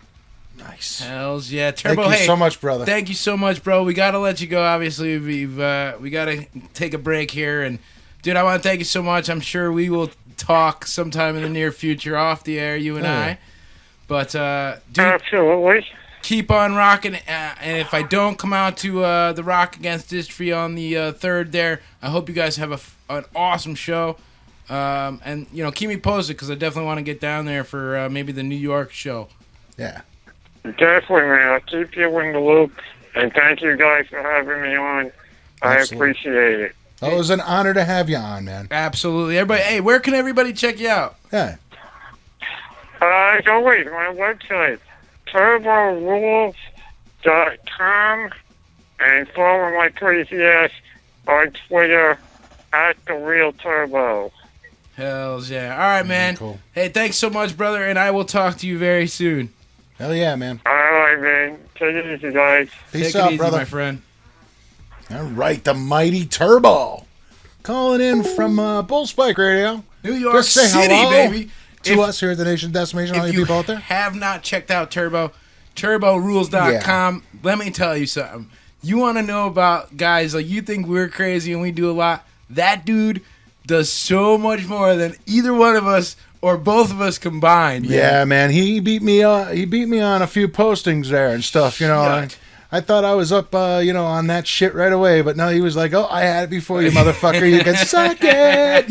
So I'm like, "Oh well." Anyway, we're going to take a quick break. I got to step outside and have a goddamn cigarette. I don't know about you, Bagman. Then we got some events coming up and then a news in a little while. And, all that we do here at the Nation of Decimation. Keep supporting people. Absolutely. And, of course, check out Turbo's show tomorrow, The Asylum, right here on OFNR at 1 p.m. Do not go anywhere because we've got some music from our local constituents known as Jimmy Junkbird and the Stiffs. Check this shit out, people. So, stick. Suckers.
There is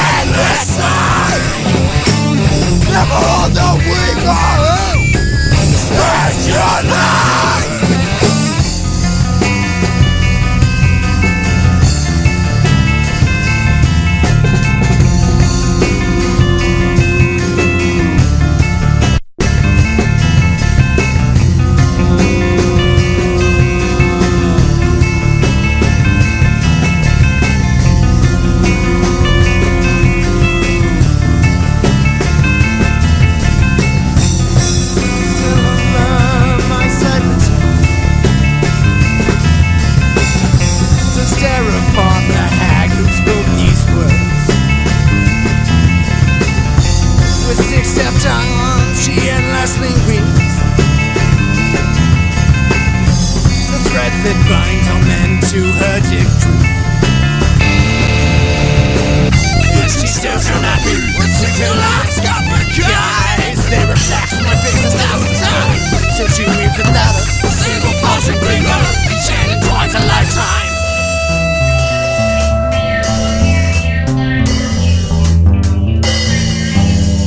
While the gaze still endlessly lingers.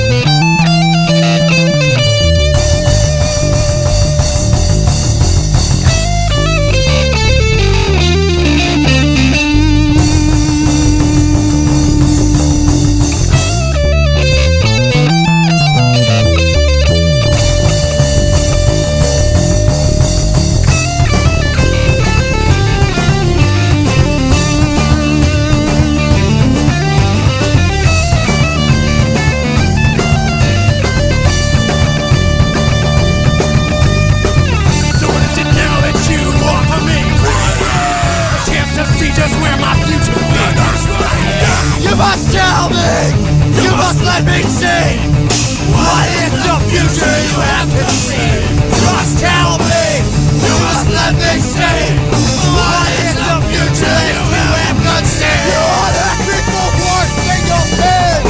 We'll simply take the headline off my youth.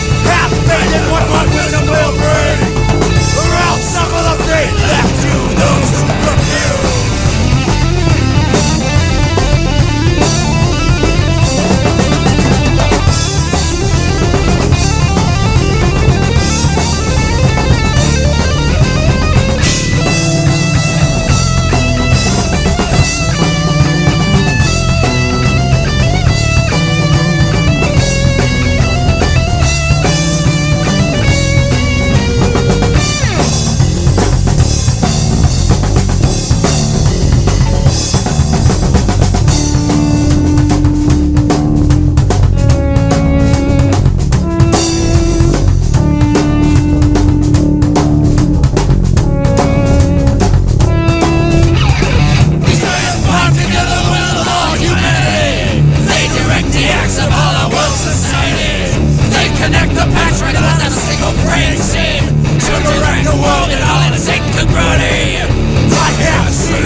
shall rule their kind.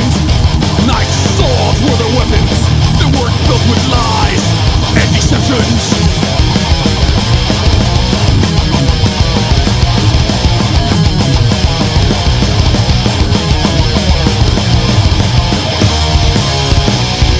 Time is running out. Now needs to scream and shout that destruction are on their way. Nuclear holocaust begins today.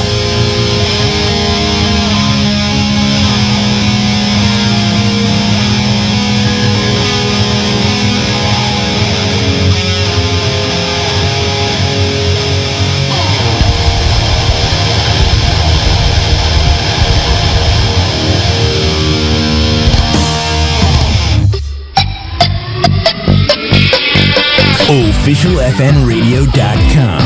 We attend more events. We broadcast more live local performances. We're the August Infinity. We're from New York City. Or Brooklyn, I guess you should say.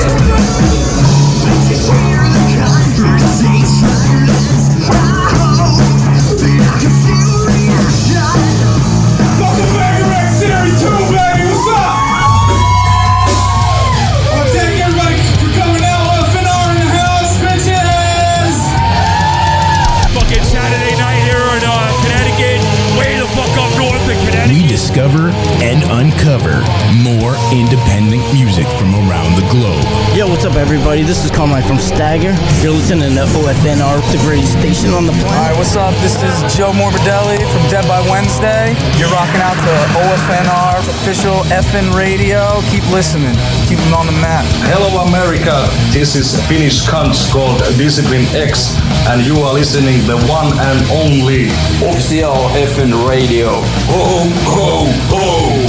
OfficialFNRadio.com. We support more local metal than anybody.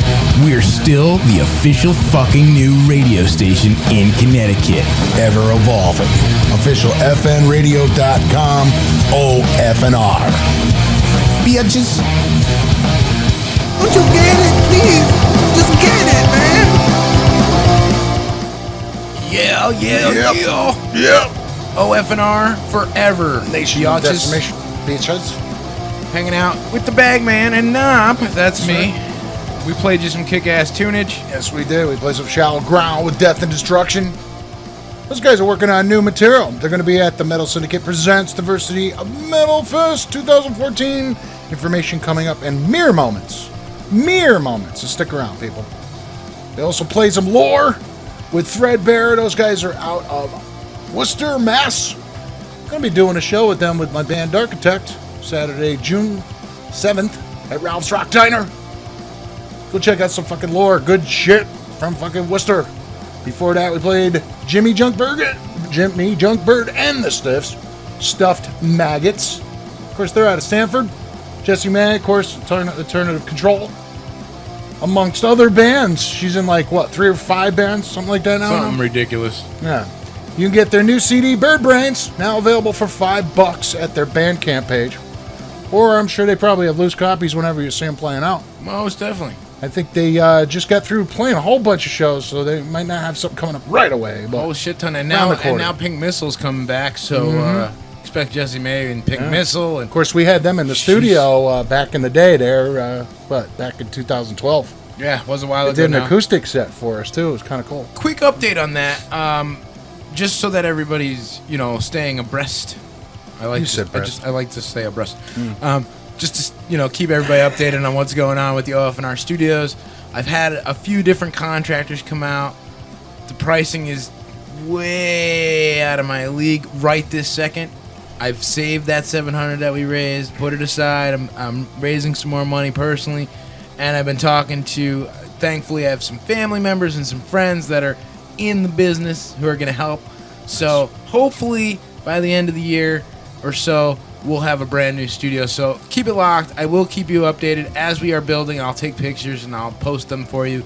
I wanted to thank everybody again for donating and doing what you did to help us at least get the project started. It is going to take a little while, though. We're talking 20-30 grand to get this done the right way. So just keep it locked and As soon as I have new updates, I will give them to you. Hell yeah. But I just wanted to put that out there because, people donated, man, and I want to make sure that they are aware of what's going on. All right. Wish you had that spot. That hell yeah. Hell yeah. All right. I got it in there for you. So it's time to do this.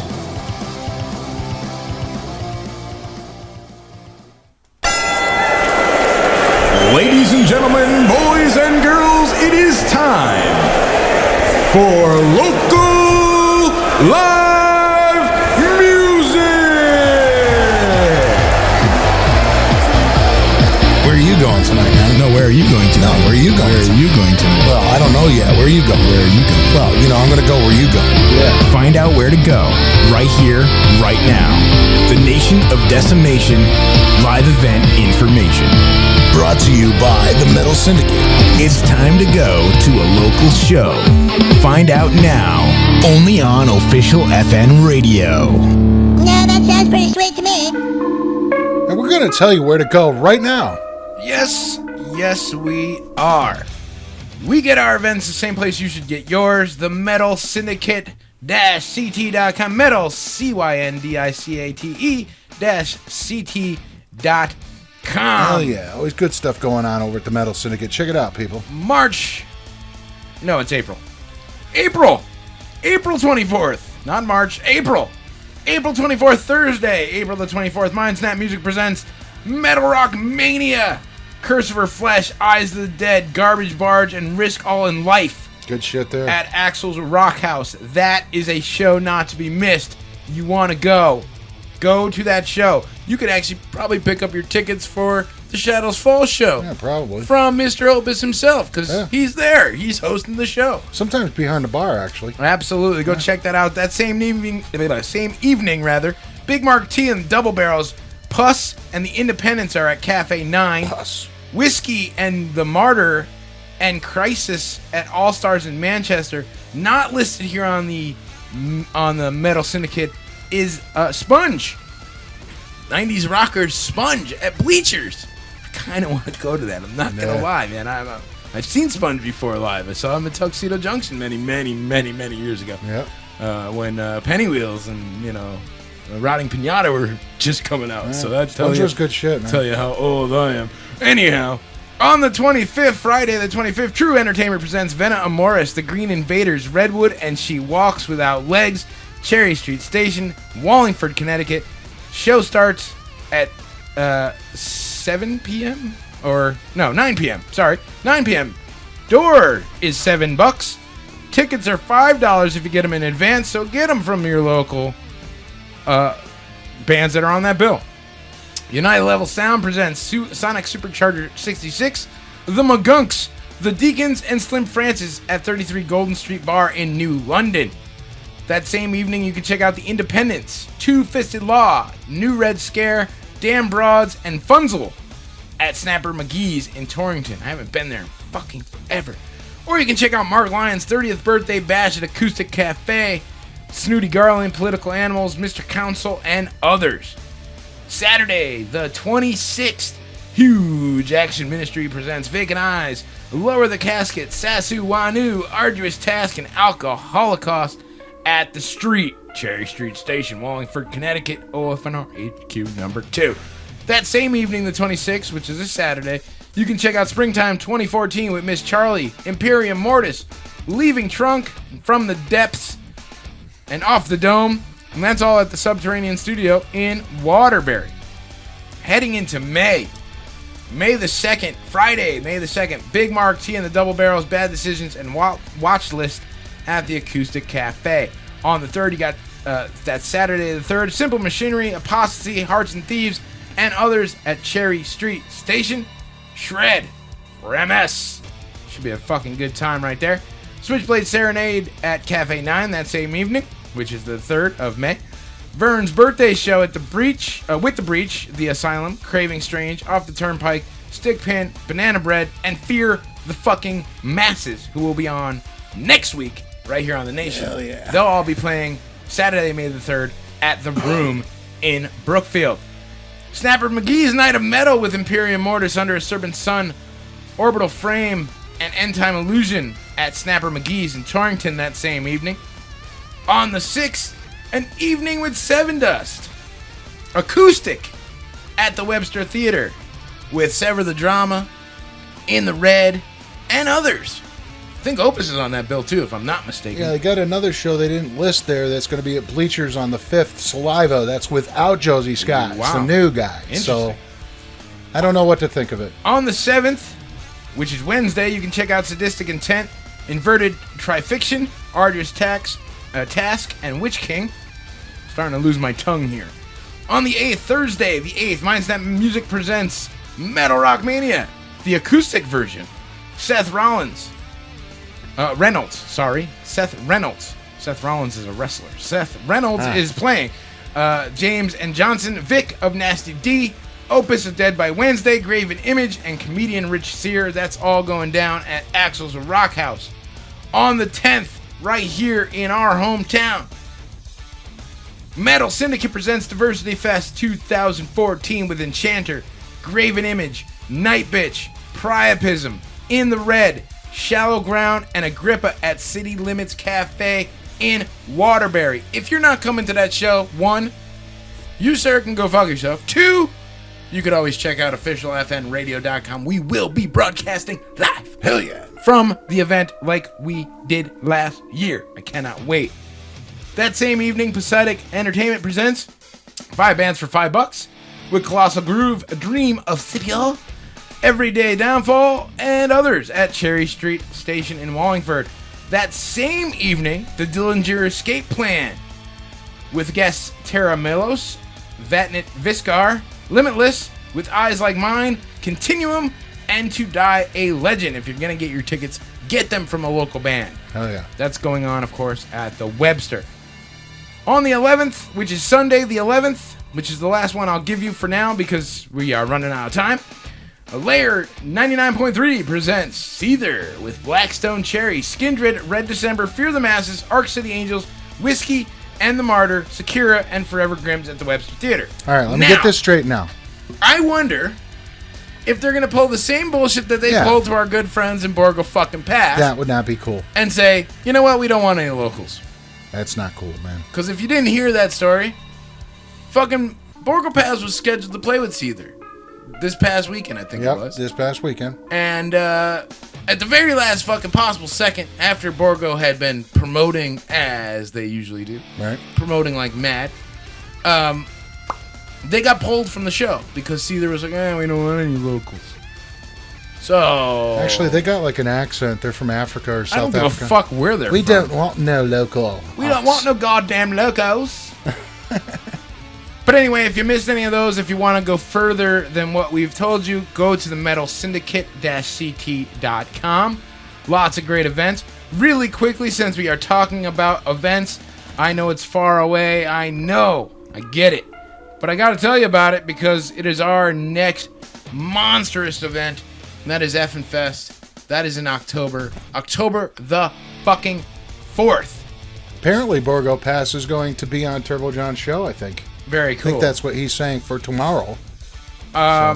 Saturday, October the 4th, 4:30 p.m. You want to check out this show. 10 bands, $10. Pink Missile, Into the Coven, A Fury Divine, Driven Mad from New York, Art Image from New York, or mostly from New York, Scars of Envy from New Jersey, Fear the Masses from Connecticut, Risk All in Life, No Honor Among Thieves, and of course, Stagger. 8th annual Effin' Fest, that is in October the 4th, sponsored by Just Vibe Photography, Gotham Autumn Works, Mr. Rob's American Tiger Martial Arts Academy, Audio Vol Entertainment, Alternative Control, Lord Mad Graphics, and Salute Restaurant downtown Hartford, who will be providing food for the event if you get there early. You don't get there early, you miss out. You miss out. All proceeds going back to support Neighborhood Music School in New Haven. So we want everybody and their brother to come on out. I know, like I said, it's far away, so I'm giving it to you in advance. October the 4th, put it on your fucking calendar. Get your ass to Cherry Street Station. $10, 10 bands, all proceeds go back to Neighborhood Music School. It's for the kids, man. It's for the fucking kids. So there you go. Those are all your events. Yeah, and apparently it is official. Borgo is going to be on Turbo's show to explain the whole Seether issue. Rad. So you might want to tune into Bullspike Radio for that. Something really quick, just because it wasn't on the Metal Syndicate, because they cover Connecticut. Yeah. Of course, May the 3rd, as you heard earlier from John Turbo. Turbo. Sorry, Turbo. Yeah, don't say Holy that. Holy shit. I'm gonna get beat. He's gonna write you right now and go, fucker, get your shit together. His PR guy is gonna whoop my ass. Turbo awesome. told us 5-3. The next Rock Against Dystrophy of Mr. Beery's in Long Island. 4 bands, $5. Go check it out. All proceeds go back to the Muscular Dystrophy Association. Now, you can hang out with Turbo, man. Was there some talk of possibly that, like, going on the road, like maybe up our way at some point? There was some discussion about that. Somehow or another, OFNR is going to have to get involved to make that happen. Yeah, keep it locked, So people, keep it for locked. Something else just to consider. Next year, Shore Metal Madness will be going on the road. Mm-hmm. So it won't just be in Jersey, but they will be coming to Connecticut. I've already talked to the Stagger Boys about it. When? I don't know. It's still ways away, and we're still working out all the details. And where it will be, we're not sure yet. We're trying to pick the best location for, a really great event. But keep it locked, because, OFNR is constantly doing some great stuff. We got some big shows coming up. We're going to be heading back up to the Stafford Palace. I want to thank Rich really quick for, once again, having us out there for My Life with the Thrill Kill Cult. I'm super stoked about that because, dude, it's the Thrill Kill Cult. First of all, I thought they were done. I thought they were broken up. So when I heard that they were back, I was like, holy shit, I got to get in on this show somehow, some way. So I hit up Rich right away, and I was like, dude, is there any fucking possible way that I can maybe do the broadcast live thing? Totally made it happen. So thank you, Rich. Oh, yeah. And we'll keep you posted on that date. It is in June or July, I do believe. I don't have it in front of me, so. Rich Grindle's good stuff. Huge shout out to Rich Grindle for sure. Hell yeah. And he's got a big show coming up too at Cherry Street. And I, again, don't have that information in front of me. Next week, I'll be more prepared. Absolutely. But those are all the events for now. What's the weather like, man? Oh. Real quick shout out to Chamberlain Dennis, son of Kirk Dirks, my friend. And that would be his son. So happy birthday, Chamberlain Dirks. Nice. All right, according to the fucking weather, thefuckingweather.com, it is 51 motherfucking degrees. It's fucking all right. I love keeping the heat on for this long. I'll be honest, I don't have my heat on, and it's fucking sweltering in here. I realized it was on the other day. I had to go take care of that problem upstairs. Of course, the extended fucking forecast. Tomorrow it's going to be 57. Not nearly as nice as today. Low of 30. Chance of rain. Thursday, 57. Low of motherfucking 32. Yeah, it's supposed to be cold at night, people. Dress warm. Clear. Friday, 64 degrees with a low of 36 motherfucking degrees with some rain showers. That's your extended forecast. For more, you can go to thefuckingweather.com. Thefuckingweather.com. Let's take a quick music break, Mr. Bagman. Yeah, we'll be back with the news, people. We'll be back with the news. I hope you've stuck around this long. We've got some great stories to get to this evening. Some really, really good juicy stuff, yeah. And right now, we are going to play a band. It's no big deal or anything. No big deal or nothing, but I'm going to, before I even play that band. You got something else, don't you? I just finished this today. Yeah. They are having a monster fucking show in June. Nice. 16 fucking bands for free. Yep. If you get there before 5. Come early, stay late.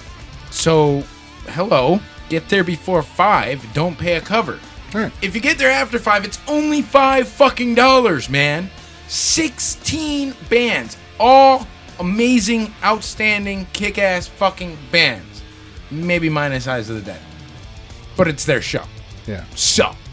Oh, I wasn't supposed to tell you whose show it was. It doesn't matter.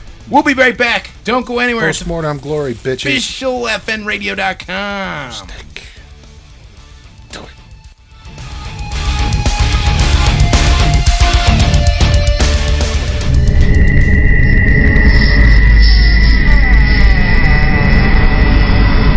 This summer, one show so packed with bands, it's frightening. June 7th at Cherry Street Station in Wallingford. A massive, indoor, outdoor, all-day metal festival to celebrate anniversary of Eyes of the Dead.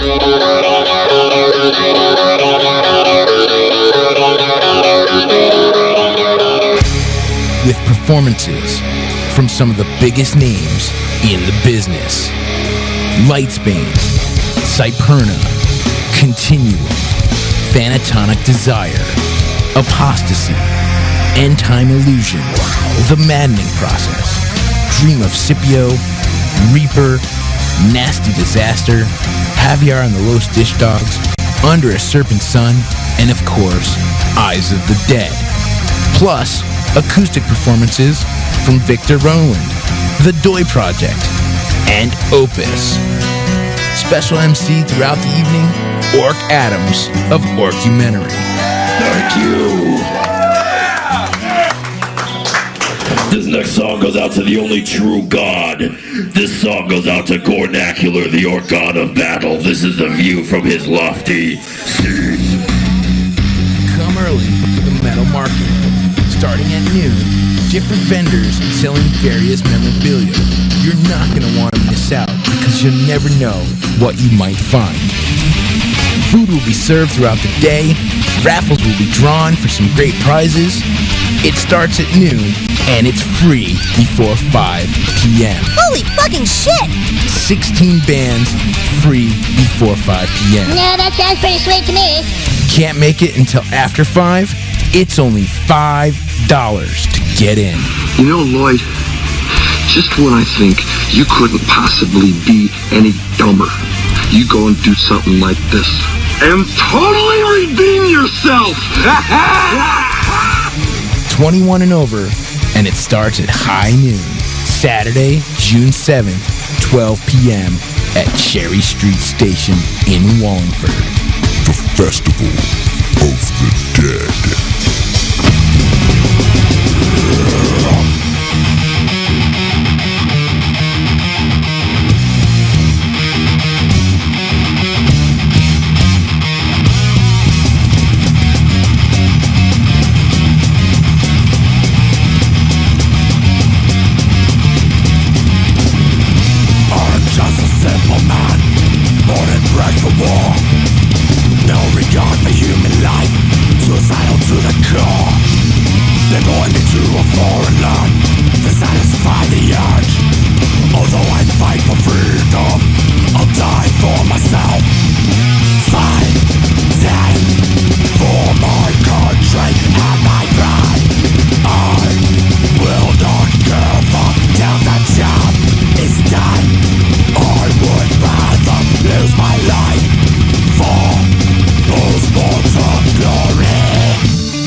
Easily, top of my class. Couldn't wait to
good shot in the arm right there. A little bit of Eyes of the Dead. Hell yeah. With a promo for their awesome show coming up in June.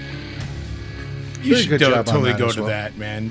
You totally. If you don't go to that, you are fucking retarded, man. Well, you know, Dude, you could always go out 16 Thursday night. Fucking you know. bands, dude. Yeah. 16 bands for free before 5.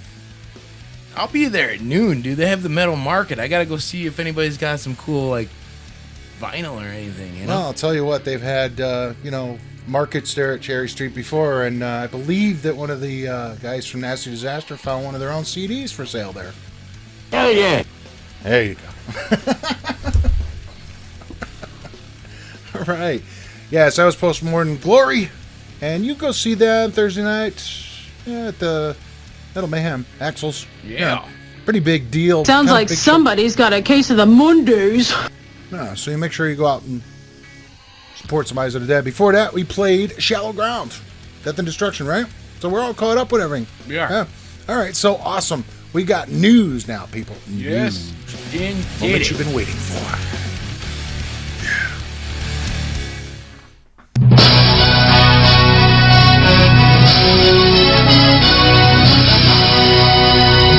We interrupt this regularly scheduled Nation of Decimation with the Bagman Knob, a 3-hour show dedicated to supporting global independent heavy metal, to bring you the news.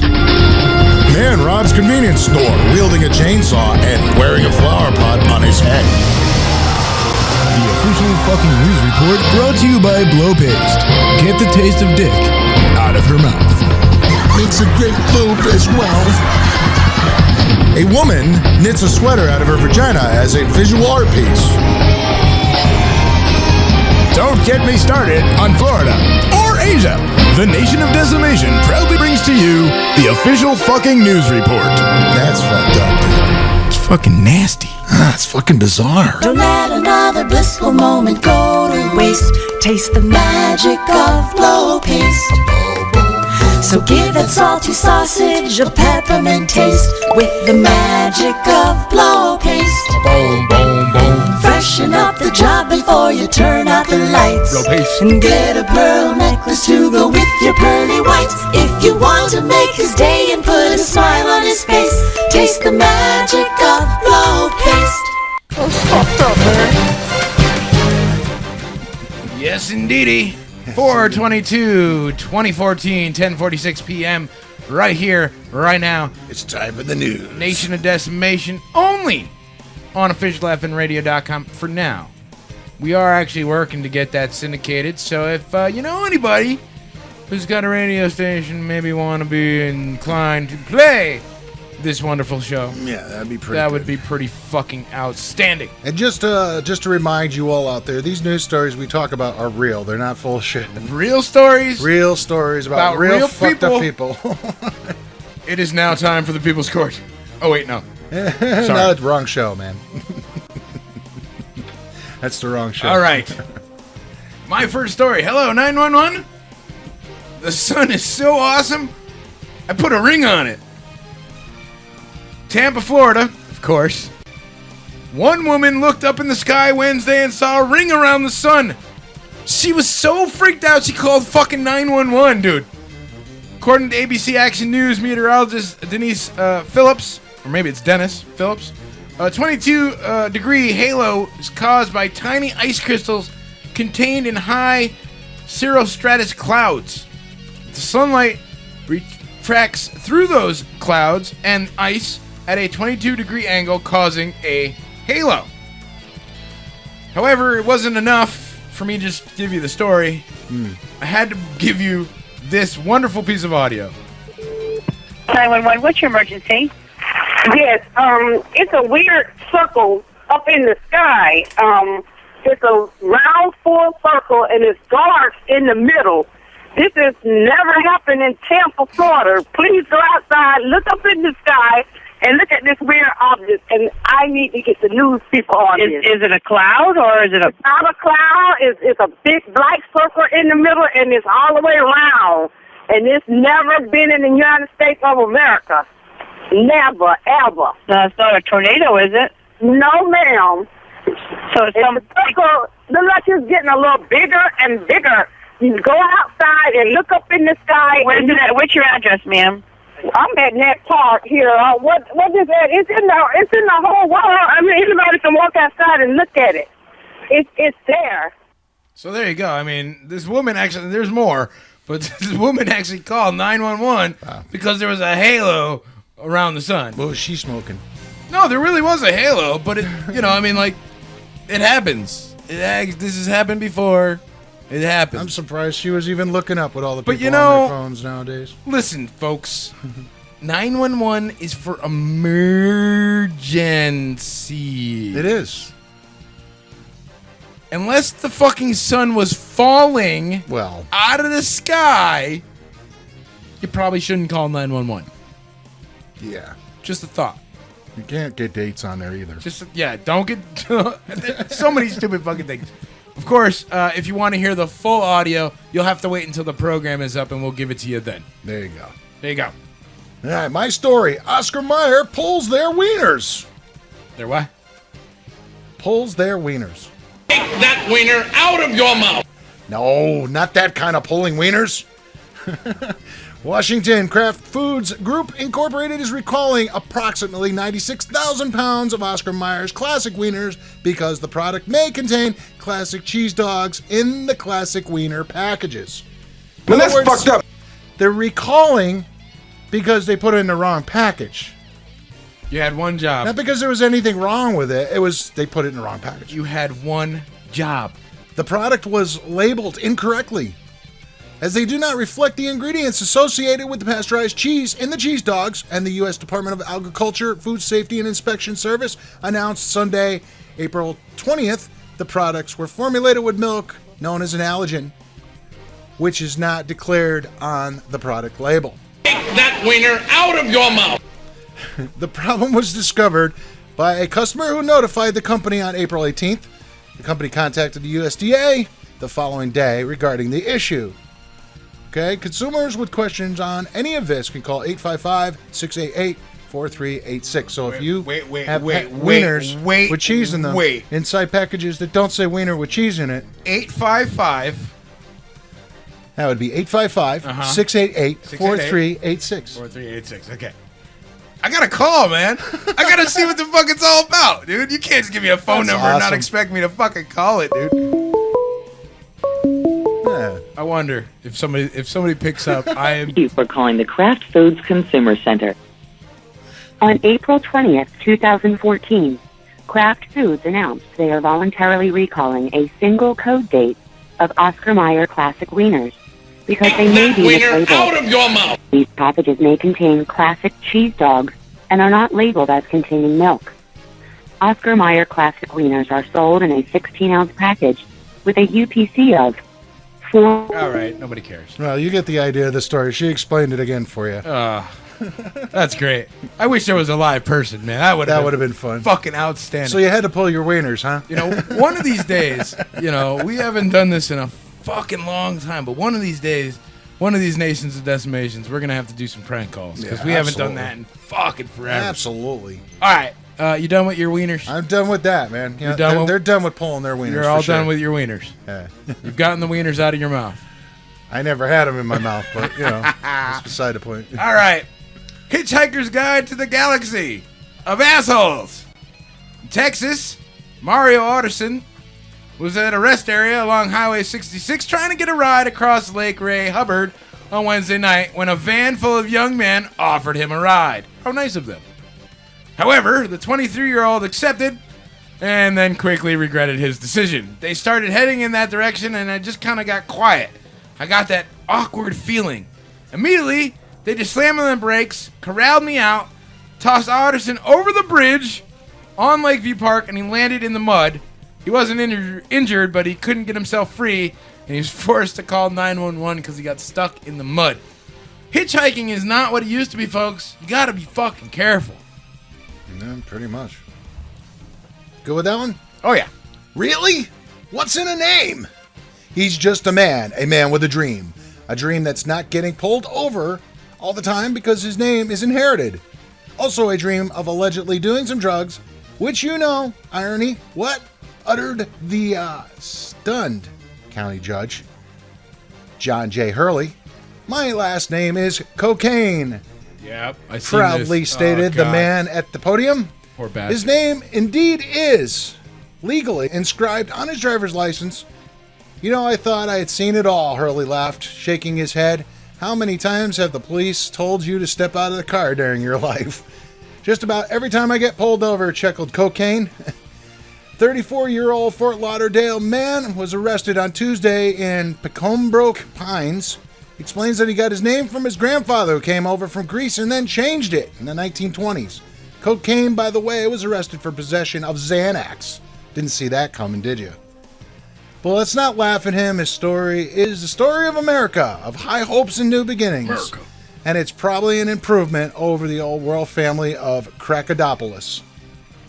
Good God. All right. Refill your soda? I read about this one. That'll be about $525 bucks. Fucked up, man. Oh, and your job, too. Charleston, South Carolina. South Carolina construction worker refilled his soda. Didn't pay the 89 cents. Didn't realize that it wasn't free refills. Because, you know, in a lot of these places nowadays, especially if the fountain, if you will, is not behind the counter, one would think it's free refills. Not in this case. Christopher Lewis refilled his soda at the VA Medical Center in Charleston without paying. He was actually hit with federal theft charges, folks. I shit you not. Quote, "As I was filling my cup up, I turned to walk off and a fella grabbed me by the arm, asked me what I was going to pay for that. And I told him I wasn't aware that I had to pay for it. Never had an option to make right what I had made wrong for the 89 cents. But refilling the soda without paying for it, which a hospital spokesperson called a theft of government property, resulted in Lewis being given a $525 ticket for shoplifting, told never to come back to the property, and he lost his job. All for 89 cents worth of fucking soda, Bagman. Now, I saw the video. There was some question as to whether he was giving them a hard time or not. You know, so... I don't give a fuck. It's 89 fucking cents of soda. I know. But I'm thinking that the guy was probably getting his rocks off because the other guy was being a dick about it, you know, or whatever. Like, come on, you know? Like, give me a break. Let the guy pay his 89 cents, throw him out, whatever.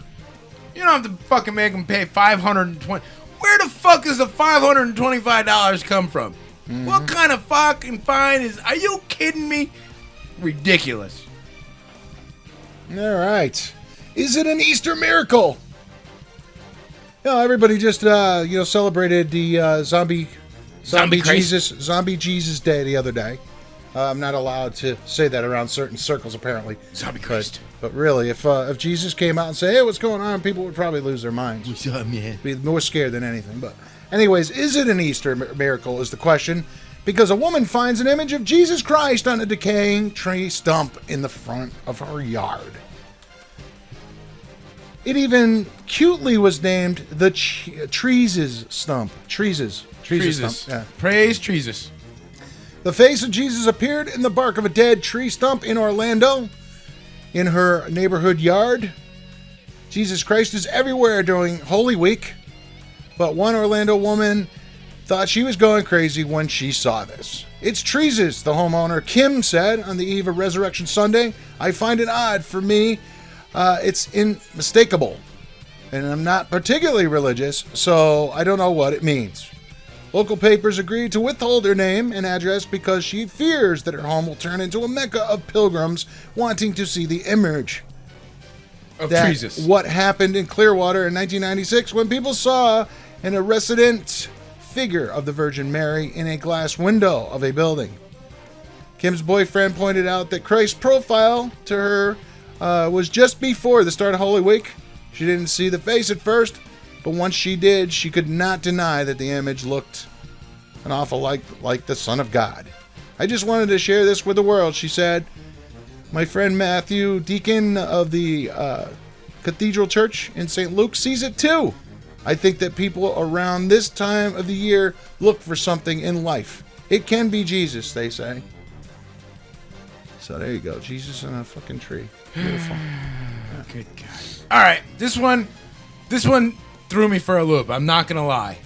Even I read this and went, "What the fuck? Are you fucking kidding? What?" Rebranding the Klan, 2014. Yeah. Yes, that's right. The Klan, the Ku Klux Klan.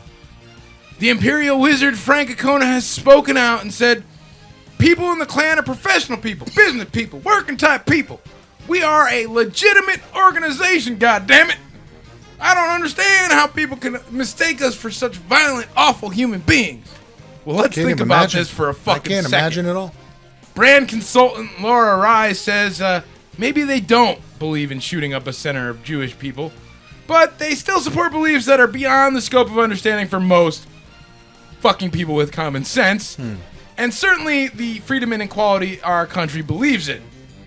The only honest way of establishing that the Klan rejects violence now would be to do restorative work for the incredible, unfathomable amount of damage their history of violence has already done, says Jelani Cobb, the director of African Studies at the University of Connecticut.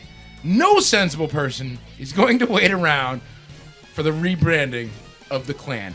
Listen, it's just no. It's just no. Come on, man, no. It's like if Hitler was still alive, would he try the same thing to try to rebrand the whole Hitler image? It's just silly 2014. and ridiculous, and whether or not you want to be a legitimate organization, you are a bunch of hate-filled bigot motherfuckers. Yep. Nothing gonna change that. And I mean the whole fucking principle behind your quote-unquote organization is bigotry and hatred for anyone not of a certain race, creed, or religion. Now, does it say anything about a new image and everything too, or I don't know. I don't know. Makes you wonder what the 2014 maybe robes they'll are supposed to look like. Start wearing pink robes or rainbow robes. Well, if they're pink, then they're supporting breast cancer. And, right? Yeah. If they're rainbow robes, then they're supporting the rainbow robes, the gay and lesbian and gay alliance. I mean, maybe that's what they need to do. Maybe some rainbow robes. I'm gonna have to ask them and stop. Burning crosses. You think the guys in Lightsbane have rainbow, robes in their closets? I wouldn't go that far. I will say a lot of mean things about Lightsbane, but they're badass, man. Don't believe they're part of the Klan. No. That's not what I'm talking about. The Rainbow Clan or otherwise, Bagman. I got you. Now, I noticed this a few days ago when I got the story, but I've seen it popped up lately. So this was filed under the Stagger files. We're going to have to get a clip for this, man, at some point. All right. Apparently, someone is now selling powdered alcohol. I saw this. So you can now sneak alcohol into places that don't allow alcohol and don't have a problem with you bringing unidentified white powdery substances in either. Powdered alcohol is the thing. Promises to make a game day a better event. This product will cause absolutely nothing to go wrong. We're pretty sure of that, right? No, pretty sure. Yeah. Trying to sneak booze into America's is America's pastime. Well, not the American pastime, but now there's a way for you to sneak alcohol easily into your favorite eating event, sporting event, and any other kind of event. Heck, you don't even need to use a syrup bottle. Meet Palcohol. Palcohol. Palcohol. Alcohol. These are essentially Capri Suns for adults. A large booze-filled pouch designed to turn every trip to Chuck E. Cheese into a party. This isn't a pie-in-the-sky wacky idea. This stuff has been approved, apparently, from the Food and Drug Agency there. It's important to note that the powder can be used in drinks or food. So if you're into, sprinkling it on your dinner or whatever... Just an idea, Joe. If you're listening at any time, dude, just imagine, you could get more alcohol, but not even drinking, dude. You could just be eating, and everything you consume could have alcohol in it. I think they're onto something here, Knob. Oh yeah, I got a lot more stories, but I'm only going to give you one more, and then I'm going to hold off the others for next week because it's 11:03. This also goes in the Stagger files. Nice. Save a woman from a dog with beer. See, I don't know if Stagger would do this. They really like their beer. But in Australia, 2 Australian men were able to stop a savage dog attack on a 90-year-old woman by using a 6-pack of Victorian bitter beer as a weapon. The woman, Irene Casandas, is in critical condition after being brutalized by her daughter's American Pit Bull Terrier, but it would have been much, much worse have it not been for Justin Inns and his son Jacob Inns. They were men on the way to a Good Friday dinner when they saw the canine with a vice-like grip on the woman. We thought the screaming was a fight or something, so we did a little jog around the corner, and there was a dog basically chewing the lady's face off. Never seen so much blood, the elder Innes told Brisbane Times. So what'd he do? He took a beer and he hit the dog in the head with the beer. That's terrible. And the beer and the dog stopped. So the son gave him the rest of the beer, a whole 6-pack of beer. Nice. And they beat the dog off with a 6-pack of booze. That's terrible. And because of it, they got charged with alcohol abuse. There you go. Alcohol abuse, huh? Nice. Yeah. All right, we got one final Stagger Files for you. That's right. We got 3 of them in a row here. Apparently, there is a new app that you can get for your phone. And this guy, Mollusky of Linwood, has been working on the iPhone app to let you log into the different types of beer you drink. I'm thinking that if Stagger had one of these, they'd probably overload the system. Mollusky said the idea for the app came from Cap Snap. It's a Pinterest. It's part of Pinterest, and you rate the beers on a scale of 1 to 5, accumulating a collection of what you like, what you love, and what you'll never drink again. Basically, the guy said he wanted to have a beer journal of what, keep track of what he drank. The name Cap Snap comes from the option to snap a picture of the bottle cap, which then can be decorated with different wallpapers. If you're drinking from a tap, you can also search through an extensive database to locate your make and model. While Cap Snap comes in a handy as personal taste tracking catalog, the creators hope that people will use it to connect to friends and social networking sites. So you can go check out Snapcap and find out more about it. But can you imagine, if you gave that app to Stagger, what dude, their phone would explode. Countless beers. Fucking dude, it would just. They'd have to have a certain warranty just for those guys. Yeah. Yeah. They'd be snapping pictures of every bottle, and it'd just be a blur because there'd be so many, So. Well, after a while, Yeah. it'd be like double vision. Yeah. And then right. triple vision. And then they will stop taking pictures. Quadruple altogether. vision, and then it's just darkness. Pure darkness, because they'd be blacked out. They'd be like, what the fuck happened? Oh, Stagger blew it up again. Yeah, blew it up again. All right, so there you have it. That is the news. Fucking weather currently, right now, here at OFNR is... Why is that not working now? What the fuck? It was Can't working. find that shit. All right, 44 degrees. It's fucking all right. An Eskimo would beat your ass to be here. So there you go. Of course, you heard the extended forecast, and if you want the extended forecast, you can go to fuckingweather.com. Check out all that. What the hell? I'll be honest with you. If I get a friend request from you, I'm just putting this out there really quickly, and I don't know you, and you don't know any of my friends. Yeah, if you only have like 3 friends at all. I'm pretty sure I'm not going to accept your friend request. Same here. Just saying. Usually. Usually. So there you go. All right, it is 11:07. It is just about that time to get the fuck out of here. Actually, it's past that time. Past that time to get the fuck out of Thank here. you for sticking around, people. Thank you guys for hanging out. My name is Knob. Of course, you can check out all the other cool, kick-ass OFNR programming every day of the week. Tomorrow is Wednesday. Classic rock mixed with metal, mixed with independent tunes all day long at 1 p.m. You heard him here tonight. My friend and yours, Turbo, host of The Asylum from Bullspike Radio. His awesome show, The Asylum, 1 to 4 p.m. tomorrow afternoon, and every Wednesday afternoon, 1 to 4 p.m. Check it out. You heard him. He plays all kinds of awesome stuff. Oh, yeah. So check that out. At 8 p.m., it's Burning Rubber Radio. If it's got 4 wheels and an engine, burning rubber, baby. We gotta get Andy and the boys on one night. Talk to them guys about what's happening in the burning rubber world. I think that would be a pretty cool idea. I'll have to hit up Andy and see if we can make that happen. Mr. Andy DeLay and the boys, Burning Rubber Radio. Go check them out on Facebook and all those other cool places. Thursday, it is modern rock mixed with metal, mixed with independent tunes. Friday starts off the all-independent weekend, all weekend long. All independent music, all weekend long. Nothing but independent tunes all weekend long.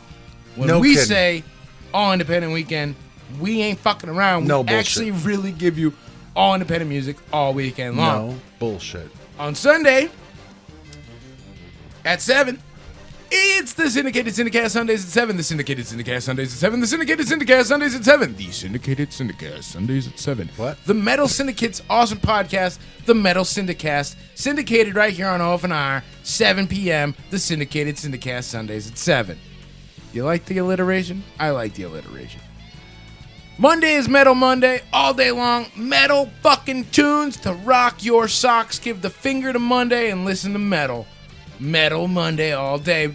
Tuesday, of course, we open up the Grunge Garage every week. The Grunge Garage, 90s music from your favorite 90s artists. All kinds of 90s bands that you've totally forgotten about. It's almost 2 decades ago. Past 2 decades ago, goddamn, it makes me feel old. Then, of course, at 8 p.m., right here, same bag time, same bag channel, me and the Bagman bring you yet another live Nation of Decimation. Next week, we've got Joshua Moore of Fear the Masses. Good stuff. Telling us all about brand new shows. Gonna ask him some questions about some new music, because, you know, I know Rise is out. I want new music, goddammit, because I'm greedy like that. I want to know what's going on in the studio. Are they going to the studio? Will they be going to the studio? What shows they got coming up, of course, and where we can see them play live.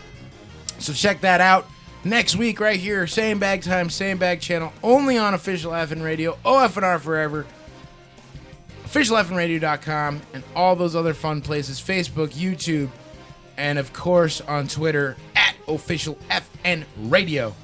Thank you so much for tuning in. My name is Knob, and I will see you next Tuesday.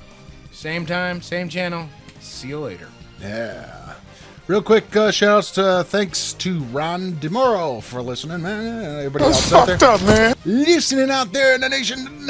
Yes, that's where we'll be back next week. 8 to 11 here at the Nation Decimation. Shout-outs to everybody else. And real quick, Ron. Take that wiener out of your mouth. Nice, nice. All right, people, we're out of here. Shout-outs to Borgo fucking Pass. We're going to play some Borgo fucking Pass right after this before we go back into the regular programming, I think, Knob. Yeah. Shout-outs to Eyes of the Dead, Shallow Ground, Lore, Jimmy Junk Bird and the Stiffs, Thread Point, Replacer, and Simple Machinery. I am the Bagman. See you next week, people. Nation. And I am Iron Man.